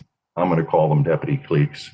What's being done to enforce that policy of prohibiting the solicitation for new members of deputy cliques, initiating new members, participation, continued participation in deputy cliques, or joining deputy cliques since his policy was adopted in April of this year, 2020. And I'd like to have the executive director have the sheriff indicate whether he's willing to voluntarily appear no later than close of business November 30th. Plenty of time for him to think about it. But if he does not agree to voluntarily appear on December 17th at or about 10 a.m. or sometime convenient to the sheriff during the course of our meeting for 30 minutes of questions on how deputy cliques, the prohibition on deputy cliques is being implemented, then I would, I believe that it would be appropriate, and I would like to have the commission authorize the ad hoc committee on subpoenas to issue a subpoena for the sheriff to personally appear before this commission to respond to questions himself personally with respect to the implementation and what is being done to implement the policy prohibiting deputy cliques. And I would like him to appear on December 17th, 2020, virtually at 10 a.m. So I would like authority to issue the subpoena, and this is going to be in the form of a motion. But before we do that, I would like to ask Mr. Williams, as the executive director, whether he's had any opportunity to interact with the sheriff's staff with respect to whether or not he is willing to voluntarily appear before this commission for approximately 30 minutes to answer questions about his efforts to implement the policy prohibiting deputy cliques. Mr. Williams? Thank you, Commissioner Bonner. We've made several requests of the sheriff when we've met with him to come to our commission meeting, not specifically on the deputy gang issue, but to attend our commission meetings, including the last time that we met with the sheriff, which was approximately a month ago. But we'll make this inquiry to the sheriff through his representative to appear before our commission, and we'll let the commissioners know whether or not he's responded to our request in due time for any such subpoena to be issued. All right. So by November 30th, if you would, Mr. Williams, indicate that we'd like to know one way or the other. And if we don't have an affirmative response by then I'm hopeful that the commission will authorize the ad hoc committee to issue a subpoena for the sheriff at our next meeting. We could discuss this further. I had a couple of questions on the IG's report, though, that are, but you want to pause there, Chair Ruma, and maybe entertain a motion along the lines I've just described, if there's a second for it, so we could perhaps move on to something else. All right. We hold that for 1 second because I want to give Commissioner Kennedy and then Commissioner Giggins an opportunity to speak on the subject relating to comments Mr. Huntsman made, and then we'll get back to you. So, Commissioner Kennedy.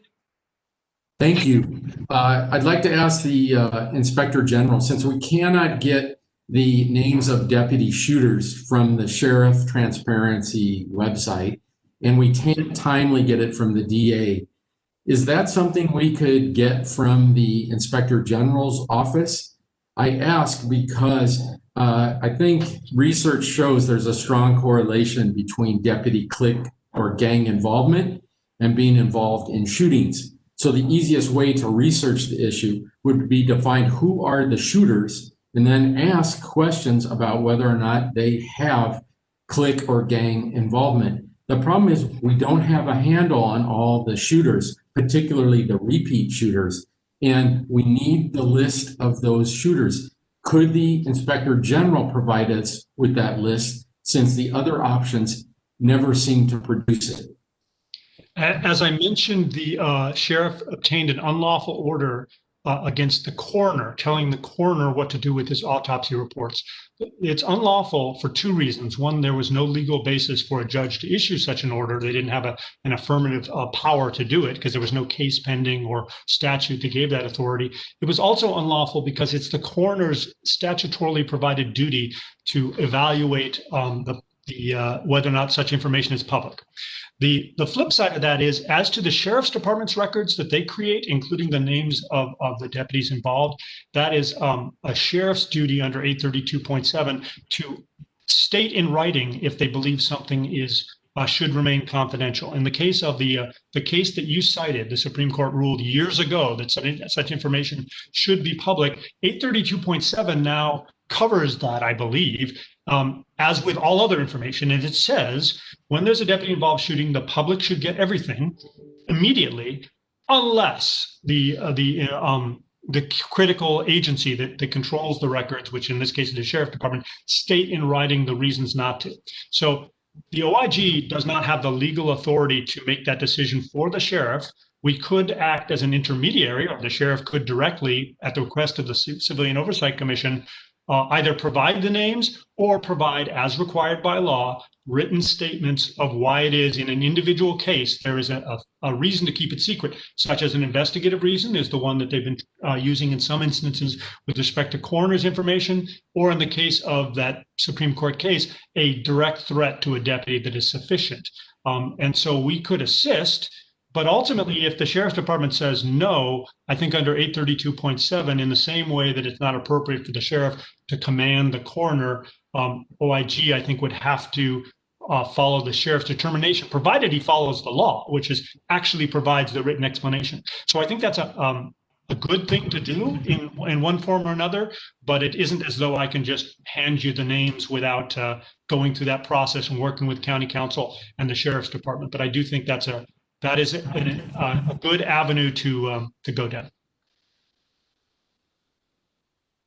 All right, and Commissioner Kiggins.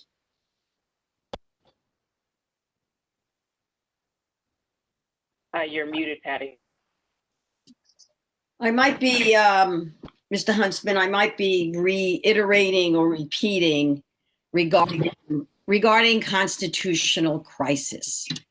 I mean, you read about it in the paper, you talk about it. Is this editorializing, or are there real, and you seem to say, yes, the laws are not being followed. So what is that process then? Is that an attorney general inquiry? I'm not being a lawyer, I look for these clarifications. Yeah, no, I understand the question. The first part of the answer to the question is, when I say constitutional crisis, I mean a problem in the Constitution where there's a lack of clarity as to who has power to do what and who has the ability to control somebody, and in a way that matters a lot. Okay, so that's the constitutional crisis we have. The sheriff has a claim that under the California Constitution, he has great power that nobody can check, and that he can do as he wishes. He can ignore the advice of county council. He can ignore civilian oversight. Even though laws provide for them, his constitutional authority allows him to completely ignore the law. His arrest of Josie Huang, followed by an attempt to get the DA to file charges, even though the statute clearly provided for what she was doing, is an example of his belief that he has a legal authority to proceed no matter what the law is, because he's the sheriff. So that's the constitutional problem. The second problem is, okay, what's already built in to deal with that? And the answer is county council is a big piece of it. They have the authority to bring legal actions, which they have done. From the moment the sheriff began, county council aggressively addressed some of his illegality, his action in hiring a deputy gang member that we talked about. They brought an action and got a judge to say, no, that's unlawful. They called him on it right up front.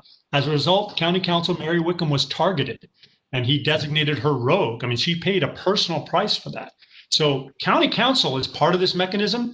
The county's legal right to bring an action against a public official who is not fulfilling their duties, and they have been discharging it. The problem is that it is a slow and painful process because of the piecemeal aspect of it and because of the slow way in which the courts operate. There are other mechanisms available. The district attorney has the authority. For instance, police shootings. The district attorney who just been elected, one of his positions was that there should be independent investigation of police shootings. And the sheriff has unlawfully shut off the civilian oversight mechanism for his investigations. He has created a situation where, in violation of law, he can do it secretly and investigate himself. And that's a terrible situation. The DA has the ability to conduct independent investigations. It's built into the criminal code. You know, they can do that actively, and perhaps this DA will do that. They could, as I think this body brought up the idea of a task force process whereby civilian oversight organizes a group of different law enforcement investigators to conduct independent investigations of shootings, so that when the DA makes a decision about whether or not to file, or the sheriff's department or other agency makes a decision about whether or not to discipline, they get more impartial facts. Maybe not perfectly impartial, because nobody in government is completely free of part of these relationships and things that people are always saying, well, the DA is part of the police, so how can they do it? So there are mechanisms, but to this time, they haven't functioned well. The sheriff publicly threatened the board in April of this year. He threatened to release a criminal secret into multiple public officials committing felonies, and he wasn't going to say now in the process of complaining about their actions. That violates 518 of the Penal Code, and yet there has been no effective response by law enforcement. Could there be? Hypothetically, yes. So there's theoretically mechanisms, but they're not operating. So that's what I think the state of affairs is now. So it's not like we need new mechanisms necessarily, but if our mechanisms that are in place don't work, then I think people like you, who are not lawyers, would say, that's great, you got a law, but if it's not being enforced, who cares? I need to find a solution whereby we can protect people on the street from suppression of the media, from inappropriate conduct by the sheriff's department, from a variety of unlawful behaviors.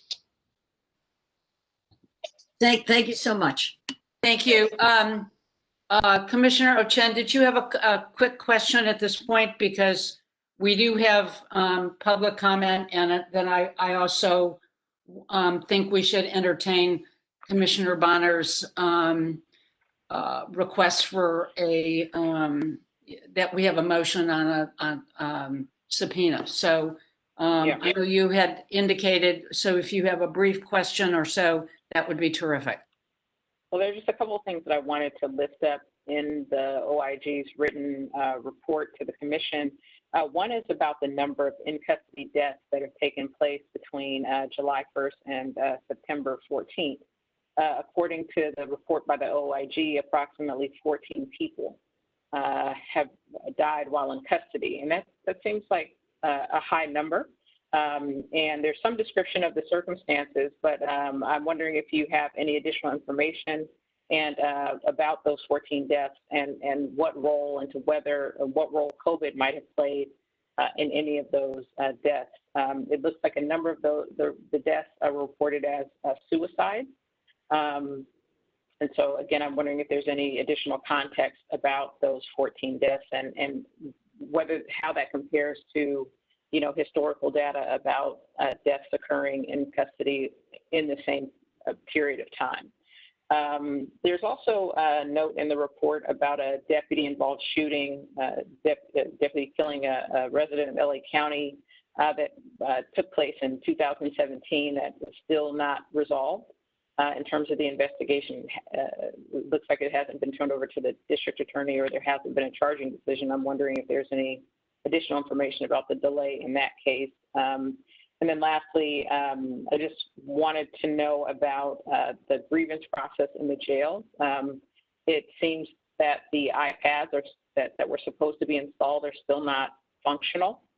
And I just want to know more about why it is that it's taking so long to get this grievance process functional, and to have information regarding grievances more accessible to the commission and other justice partners throughout the county.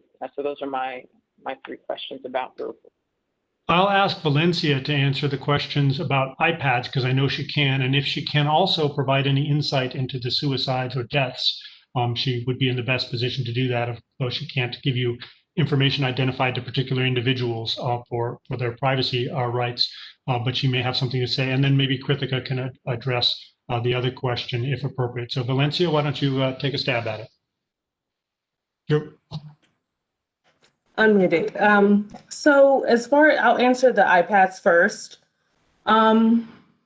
There's been a lot of connectivity issues over the years regarding with Wi-Fi.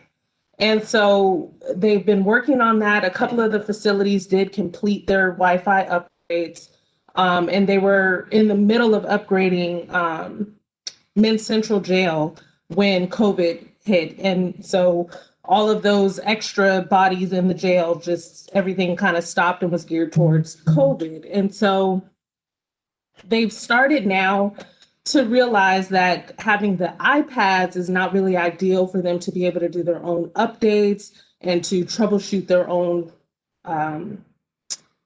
troubleshoot the iPads. And so now they're looking at moving over to a Windows-based tablet so that they can have their all of their information available for them to make the adjustments needed and to bring them back online easier and things like that. They're still up and running. Most of them are still up and running. And when they go down, they're able to remotely restart them and get them back online. So they are doing that now, but it's still very limited access throughout the facilities for the iPads. And they're still not able to accept grievances either. It's all very information driven. So that's the extent of the iPads. As far as the deaths are concerned, there is an uptick this year as far as the deaths. And as far as COVID, year to date, there's been 8 COVID related deaths. And out of the 14 in the last quarter, there were only 2. So prior to that quarter, there were 6. And when you say uptick, what do you mean? So, this seems like a short period of time to have 14 people die in custody from July 1st to September 14th. That's roughly 2 months. So I'm wondering, what accounts for that number? If it's not COVID, what is it? It's hard to say. A lot of them were people that were just ill, came into the jail ill or became ill in the jail. A lot of them passed away in the hospital. So they were transported from the facility for a higher level of care. So it isn't that, a lot of people are just, dying from unknown causes in the jail, but they're actually passing away in the hospital. If you can come back to me, I can try to look at prior quarters really quickly and get some more, detailed numbers as to where we were this time last year and the year before. And give you that in a second. And just sorry, this is just a comment. It looks like a number of the suicides were discovered during the course of Title 15 checks. And so I'm wondering, is there a problem with how those checks are being conducted? So many people in the course of roughly 2 months successfully committed suicide, and that obviously is the responsibility of the Sheriff's Department. To ensure the well-being of these people. So I'm wondering if the OIG is going to be looking into that process of wellness checks in the jails, especially given all the disruption that COVID is causing. And I'm wondering if there's an effect on the timeliness of those checks and the efficacy of those checks to keep people alive. I'm going to defer back to Max on this, on whether or not we're going to do any deeper dives. I know that I attend all of the death reviews and they show the video of the checks. I'm always concerned about the checks and the quality of the checks on, I hate to say it, but almost every death where there's video involved. There's just, they have to do them so frequently. They're short-staffed, and they're moving very quickly, in my opinion. But I'll defer to Max on whether we are going to look at that any closer. Yeah, as Valencia says, I think she encapsulated it. We're looking at it. We go to the death reviews, we evaluate it. We do it on a case-by-case basis, and we push the department and custody health services to do a real evaluation of what's happened and why. And that includes looking at the custody checks, which I think are a very critical point. And I don't think there's anybody in my office who isn't of the opinion that the Title 15 checks are totally inadequate. They're required by law. They're very fast because of the number of staff that we have assigned. Our jail is overcrowded. As a result, when there are checks, when they're done perfectly on time by law, they are cursory. And so it is quite possible to miss something, so that what you're having is the effect of a second check finding something that should have been found in an earlier check, not because the deputy is behaving below the standard of deputies, just that the standard is so brief and quick. So we have a deep dissatisfaction with that process that requires part of the reason why I say our jail is completely overcrowded. It was overcrowded before COVID hit. It's now 3,000 something bodies above state rated capacity. It was gotten down a bit, but then it was allowed to grow again. I mean, I think this is just a horrible situation because of COVID and because of all these other issues. We had a huge run-in with the custody health services in the past couple of years regarding their resistance to reviewing video regarding the medical treatment that people get and the evaluations of people when they get declassified from positions. So we work this constantly and have, I like to think, have had a positive impact on it, but it's no different than what I said about COVID when the COVID crisis first hit. At the end of the day, the jails are a COVID incubator, and therefore reducing the number of people in them is critical in order to protect the people in the jail and to protect the people outside of the jail who are going to get exposed when the illness is transmitted. It's the same problem with medical care, and suicides are a version of a lack of mental health care, sometimes unavoidable, but sometimes avoidable. And we're never going to be able to measure, except statistically in the next couple of years when we compare whether or not COVID caused an uptick in suicides. I don't see how it couldn't, given the horrible conditions that people are experiencing outside of custody, and therefore are much more horrible inside in terms of lack of human interaction and fear that they can have a definite negative impact on people's mental health. So it's an ongoing thing, but it's under the category of something that I feel like we've alerted the alarm on over and over. And the real solution is for us to not have overcrowding in our jails, which means the whole ATI process, the whole Measure J effort. I mean, all these things that the county has been doing are exactly the solution we need. We can push the department to improve Title 15 checks, but ultimately, with the number of staff or the number of inmates, the overcrowding just makes it inevitable that something's going to give and there's going to be something wrong with it. I've never seen in the 7 years I've been doing this good checks. I mean, not to say that the staff who are trying aren't doing the best they can in that split moment and that they don't spot things sometimes, but the amount of time that is dedicated is so quick. It's just very hard for them. And given the number of people we put in there, what other result do we get? We have machines at each location that require the deputy to scan to prove they really went there, because years back they wouldn't go because of the amount of pressure. So we forced actual compliance, at least in terms of going, but in terms of actually making it substantial and significant, I don't think there's a mechanism that can overcome the problem that we have overcrowded jails. Okay. I would I don't want us to lose Commissioner Bonner's request, whether it be in the form of a motion that the subpoena committee issue a subpoena if the sheriff does not voluntarily choose to appear.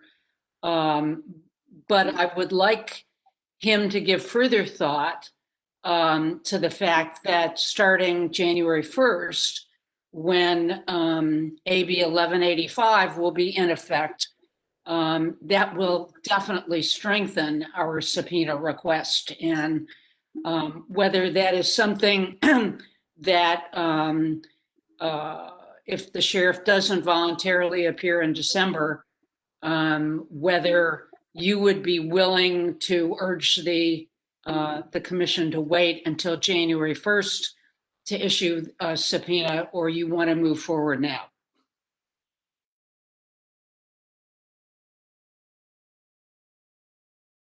You're muted, Commissioner Bonner. Yes. Well, my view is of deputy cliques or deputy gangs is of such importance that I don't think we should delay it. I don't think it's true. AB 1185 will give the commission yet a third basis for legally to issue subpoenas. We already have the authority to issue subpoenas and under the ordinance whereby the Board of Supervisors delegated its subpoena authority to the Civilian Oversight Commission. So I think we have authority to do it.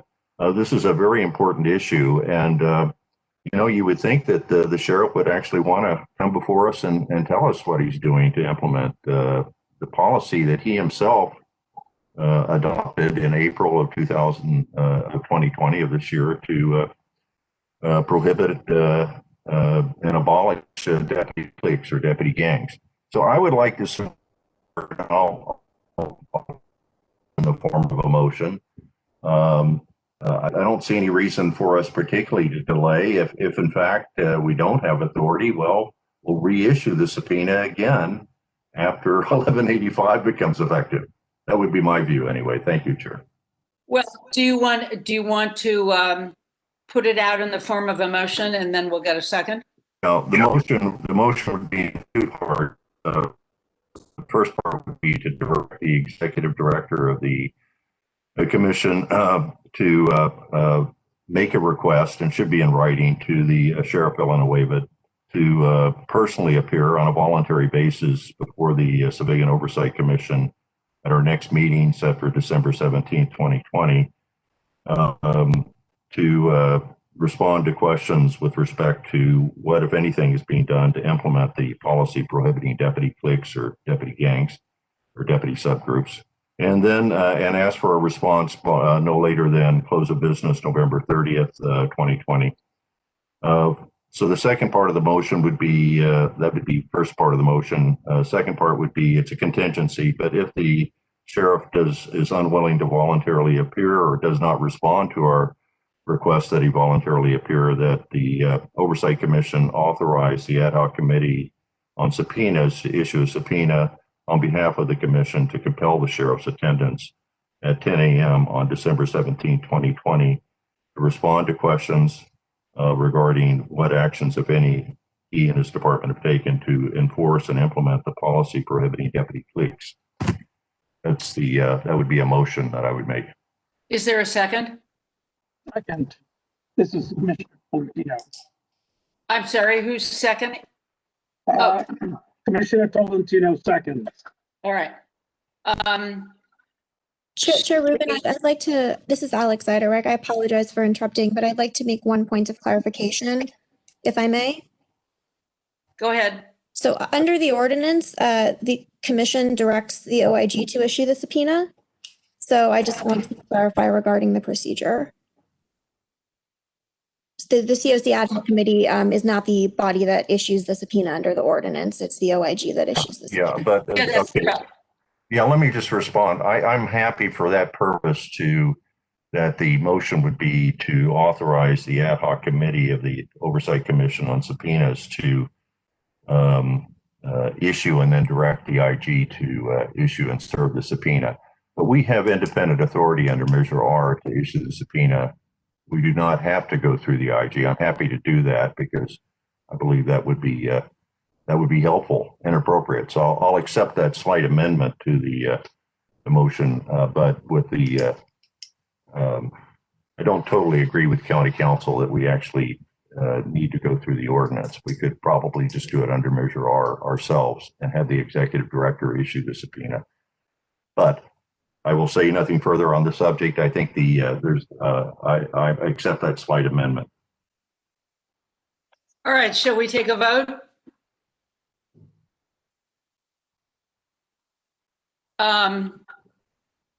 Ingrid, do you want to poll the commissioners? Sure. Commissioner Bonner, Aye. Commissioner Giggins, Aye. Commissioner Harris, Aye. Commissioner Kennedy, Yes. Commissioner Ochin, Yes. Chair Rubin, Yes. Commissioner Tolentino. Aye. Okay, motion carries. Thank you for that. And I think the last count I had was, Jennifer, you said we had 13 requests to speak public comment. Yes, we are down to 12. All right, let's. Commissioner Rubin. Just a second, let's limit that to 1 minute apiece. Somebody else I heard. Yeah, Chair Rubin, this is Commissioner I'm Harris. sorry. You had requested to speak, Commissioner Yes. Harris. I'm sorry. That's okay, no problem. There's a lot of moving parts here, I understand. I was just wondering if Mr. Huntsman could comment to some of the reasons the jail population has increased, because we on the Measure R committee heard yesterday from Judge Espinoza of the Office of Diversion and Reentry that there were a number of reasons not related to increases in arrests that were causing this increase in the jail population. I wonder if Mr. Huntsman could comment on that. I haven't done an examination of it. I would agree that it's unlikely it has to do with increases in numbers of arrests. I can tell you that while we were working on trying to get the population down, and before the sheriff, as you know, and this is in the declarations for the matter that's being presented tomorrow in court, a high-ranking member of the sheriff's department came and identified 1,000-some people who looked potentially eligible for release due to the non-violent, non-serious nature of the offenses that had them incarcerated. And the sheriff publicly said the opposite, said, look, the only people left are violent people who cannot be released. And since then, it appears that the uptick has been primarily as a result of the failure to release a lot of people who are nonviolent and the cutting back of that process. That is the impression I've gotten based on what came before and what I've heard, but we haven't done a careful analysis. When this all issue began long ago, I pulled information from individual areas and examined closely the charges against the people in order to come to the conclusion that there were many nonviolent people who could be released and that it would be in the interest of public safety to release them. They might commit a minor crime, but we're going to release them in a few months anyway, and then they're going to have COVID if we're not careful. Conditions on the ground have changed a bit, so I would have to have my staff, do some analysis, talk to the sheriff's department about that issue. But that's primarily why it's so important to have the sheriff come and talk to you, because what he said was at odds with what his staff said. So we can go and talk to his staff till we're blue in the face. But if the sheriff comes out as the policymaker for the department and publicly says, nope, only violent people are left, I'm not releasing more people, and then that becomes the action of the sheriff's department, we don't have a mechanism beyond what you, with your subpoena power and your ability to say to the elected official, please come and discuss this issue.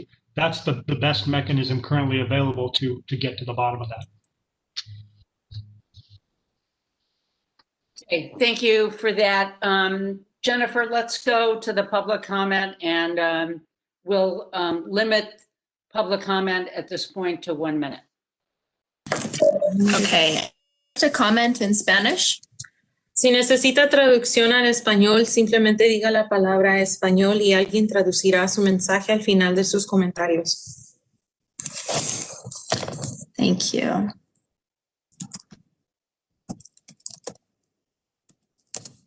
And our first public comment will come from Christina Gutierrez. Please go ahead with your comment, Christina.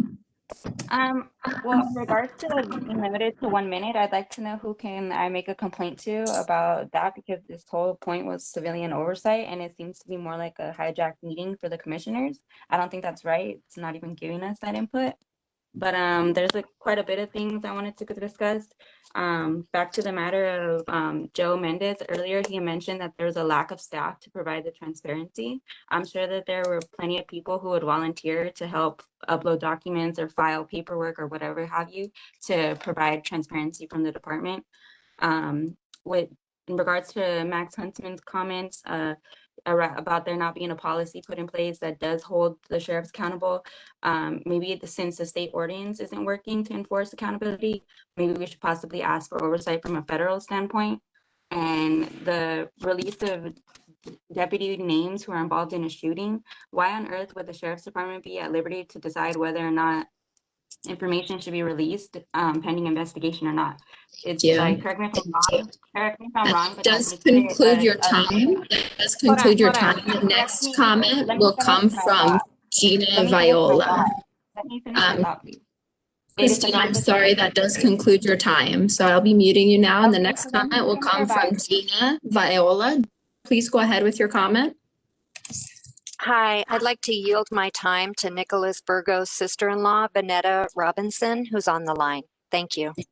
Got it. And next, the minute from Gina to Vanetta Robinson. You are unmuted. Please go ahead with your comment. Hi, everyone. Just in subject to thank you guys all for your time and allowing me to be on here. I just wanted to speak about my brother-in-law. You know, it's very unfortunate what happened and what my family is going through. I do believe that it needs to be publicized. Officers that are what you would call trigger happy, when they're asked to stop and assess a situation a certain way, anyone that's going through a mental illness or someone that have someone in their family that's been through issues like this can understand what we're going through. My brother-in-law shouldn't have had this happen to him. He went in to get help. It's already hard enough admitting that you have a problem, whether it be drugs or sickness or any kind of illness, and that you need help. This is a grown man who was stubborn and would never ask for anything from anyone, but asked for help, but instead was profiled by the way he looked and was shot and suffered horribly. We didn't even find out about this until Thursday when sheriff showed up at our house and talked to me and my mother-in-law and just blatantly, no regard, oh, well, he's in his 5th surgery and we'll be in contact with you. I believe that they need to have a better way of communicating with families involved with issues like this. Thank you guys again for your time. I know I only have 23 seconds, but we love my brother-in-law. He wasn't someone that was unwanted or uncared about. I'm sorry, I'm trying not to cry. We miss him very much. And I don't want his voice not to be heard. So please, if you guys can just try to fix this so it doesn't happen to someone else again. Thank you. Thank you for your comment. And I'm not sure if we could have you connected with someone on the family assistance program outside of this. And in the meantime, we will move on to the next comment from Pastor Q. Please go ahead with your comment, Pastor Q. Jennifer, Yes, before Pastor regarding- Q starts, can we make sure we have her name and phone number? Got it. Will do, sir. Go ahead, Pastor Q. Okay, so regarding the OIG's report, this is very troubling. It's appalling. It's chilling. It seems to me that our suspicions regarding whether the sheriff himself is a gang member is looking more and more like a reality. Even in the midst of an uprising against police brutality, murders, and other misconducts by law enforcement, they still don't care. They have a total disregard for public safety. Reports that the murder of 18-year-old Andres Guardado was a deputy gang initiated is left me shaking right now. I'm like, this seems to be that the entire police department seems to be a gang now. They say there's a few bad apples. I always hear that there's a few bad apples, but if the tree is corrupt from the root, you rip it out. That's what Jesus did to the fig tree that bare no fruit. He cursed it and then ripped it out. Thank you. Thank you. And the next comment will come from Audrey George. Please go ahead with your comment, Audrey. Can you hear me? Yes, please go ahead. Yes, the COC should push hard for Attorney General Becerra to take immediate action based on the sheriff's malfeasance, misconduct, and illegal contempt for all oversight. Additionally, if the COC has any jurisdiction or authority to halt complicity of the coroner's office with LASD malfeasance, you should exercise it. I also urge you to give a welcoming space in every single COC meeting for testimony not constrained by time limits of directly impacted family and incarcerated persons. Finally, use your authority to make demands of the LASD to empty our jails now so that more people don't die from our dangerous jail system and COVID-19 outbreak. Thank you. Thank you. And the next comment will come from Joseph Palacio. Please go ahead with your comment, Joseph.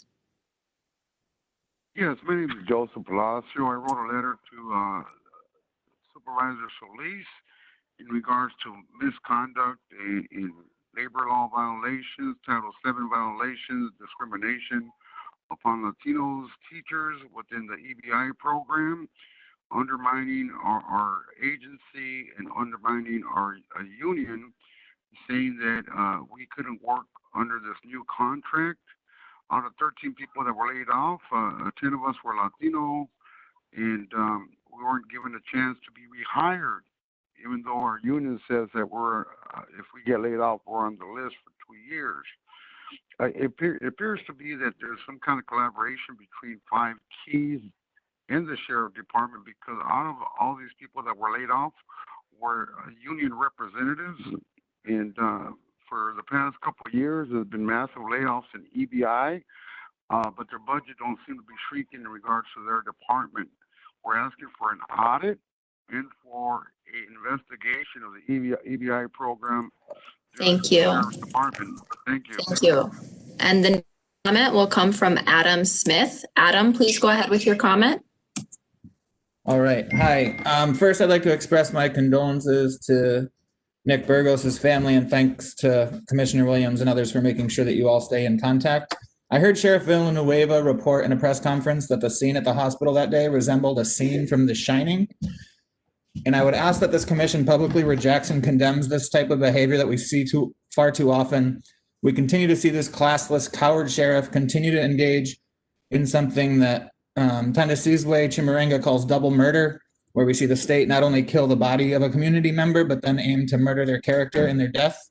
We see this as a pattern after the killing of so many folks: Anthony Vargas, Paul Rea, Ryan Twyman, Andres Guardado, Dijon Kazi, and now Nick Burgos. I would ask again that this commission lift up the name of Nick Burgos and by proclamation or resolution, whatever it is, publicly repudiate this type of pattern that happens far too often with Sheriff Villanueva. Nick was a father, a brother, an uncle, a son, so loved, and like his sister-in-law said, check to the hospital. Thank you. And the next comment will come from Julie Martinez. Julie, please go ahead with your comment. Yes, thank you. I want to explain that I've been speaking up for over a year now. My grandson was shot and murdered by deputy sheriffs in East LA Station. And I need you to convey to the COC that a new shooting occurs and a new death, it brings up another level of trauma that matches the original trauma, and it's extremely difficult. I know that you have limited powers, but whatever power you do have, on behalf of the family and many, please compel Javier Becerra, the Attorney General of the state of California, to step in and take over this department. It will not be the first time that a state agency has taken over another agency for malfeasance and inoperability. We, the family, the grieved families, really do need your help and are grateful for what you can and are doing right now. Thank you. Thank you. And the next comment will come from Alex Cave. Alex, please go ahead with your comment. I hope that Captain Mendoza's comments about needing more money for transparency was a joke, because otherwise it is a slap in the face to this entire community and all tax-paying Angelinos. Thank you so much, Mr. Huntsman, for everything you said. It was true. Because there's enough time, I asked that the committee please look at the videos and photographic evidence that I've sent in my email for comment, including officers not wearing masks. This is not enough time. I want you to know what it's like to be on the ground as a protester exercising our First Amendment rights, asking that the sheriffs and LAPD stop killing Black and brown people for no reason. I have to wear a helmet for rubber bullets. I have to wear goggles for tear gas. And meanwhile, these sheriffs are covered in riot gear with guns, sound cannons, and heat cannons, as if we're in an episode of Batman, just to exercise our rights. And then we get attacked by white supremacists or other people, and those 40 to 50 sheriffs stand around and do nothing. But then they attack us if one person steps the wrong way. This is outrageous, and we need to be protected by you and not by these public servants, quote unquote. Thank you for your comment. And the next comment will come from Mary Rachel Gardner. Please go ahead with your comment, Mary. It has better, hopefully, please. I'm going to do my best to we really need new leadership at this point. We cannot trust Villanueva. This is a major lack of humility and genuine respect for the public, for the people. The violent crime rates have gone up under his leadership. He's pompous. His clear lack of cooperation with the COC that has done everything they can since July. Again, I'm a victim of a hate crime. Unfortunately, this is why I found out about the COC. I mean, the Hilda Solis's Board of Supervisors is doing everything she can. There's even a lack of communication going on through there, and disrespect too. These deputy cliques, they're real. I'm convinced Villanueva is in one. I mean, he describes them as frats, brotherhoods. I'm gonna tell you right now, I went to USC and I was around that Greek life. We've lost students. People have died from that. It creates misogynistic, aggressive, discriminatory men. We don't need that. We need to clean this up. And I want to thank Commissioner Bonner and appreciate his motion. We need response from him. Thank you. And that is the last individual who is signed up for public comment on this item. As a reminder for all of the attendees, if you would like to submit a comment in writing, please email cocnotify@coc.lacounty.gov. So Chair Rubin, that does conclude all of the public comment. All right, thank you all very much. We are about at the end of our time. It is 4 minutes to 1 o'clock. We, as always, have a lot to cover, a lot of input, so much going on, and I am so grateful for all that all of you do and your hard work. I want to wish you all happy Thanksgiving, such as it is, and what's most important is for everybody to stay strong, stay committed, and we'll see you next month on the 17th. So thank you all very much. We are adjourned. Man.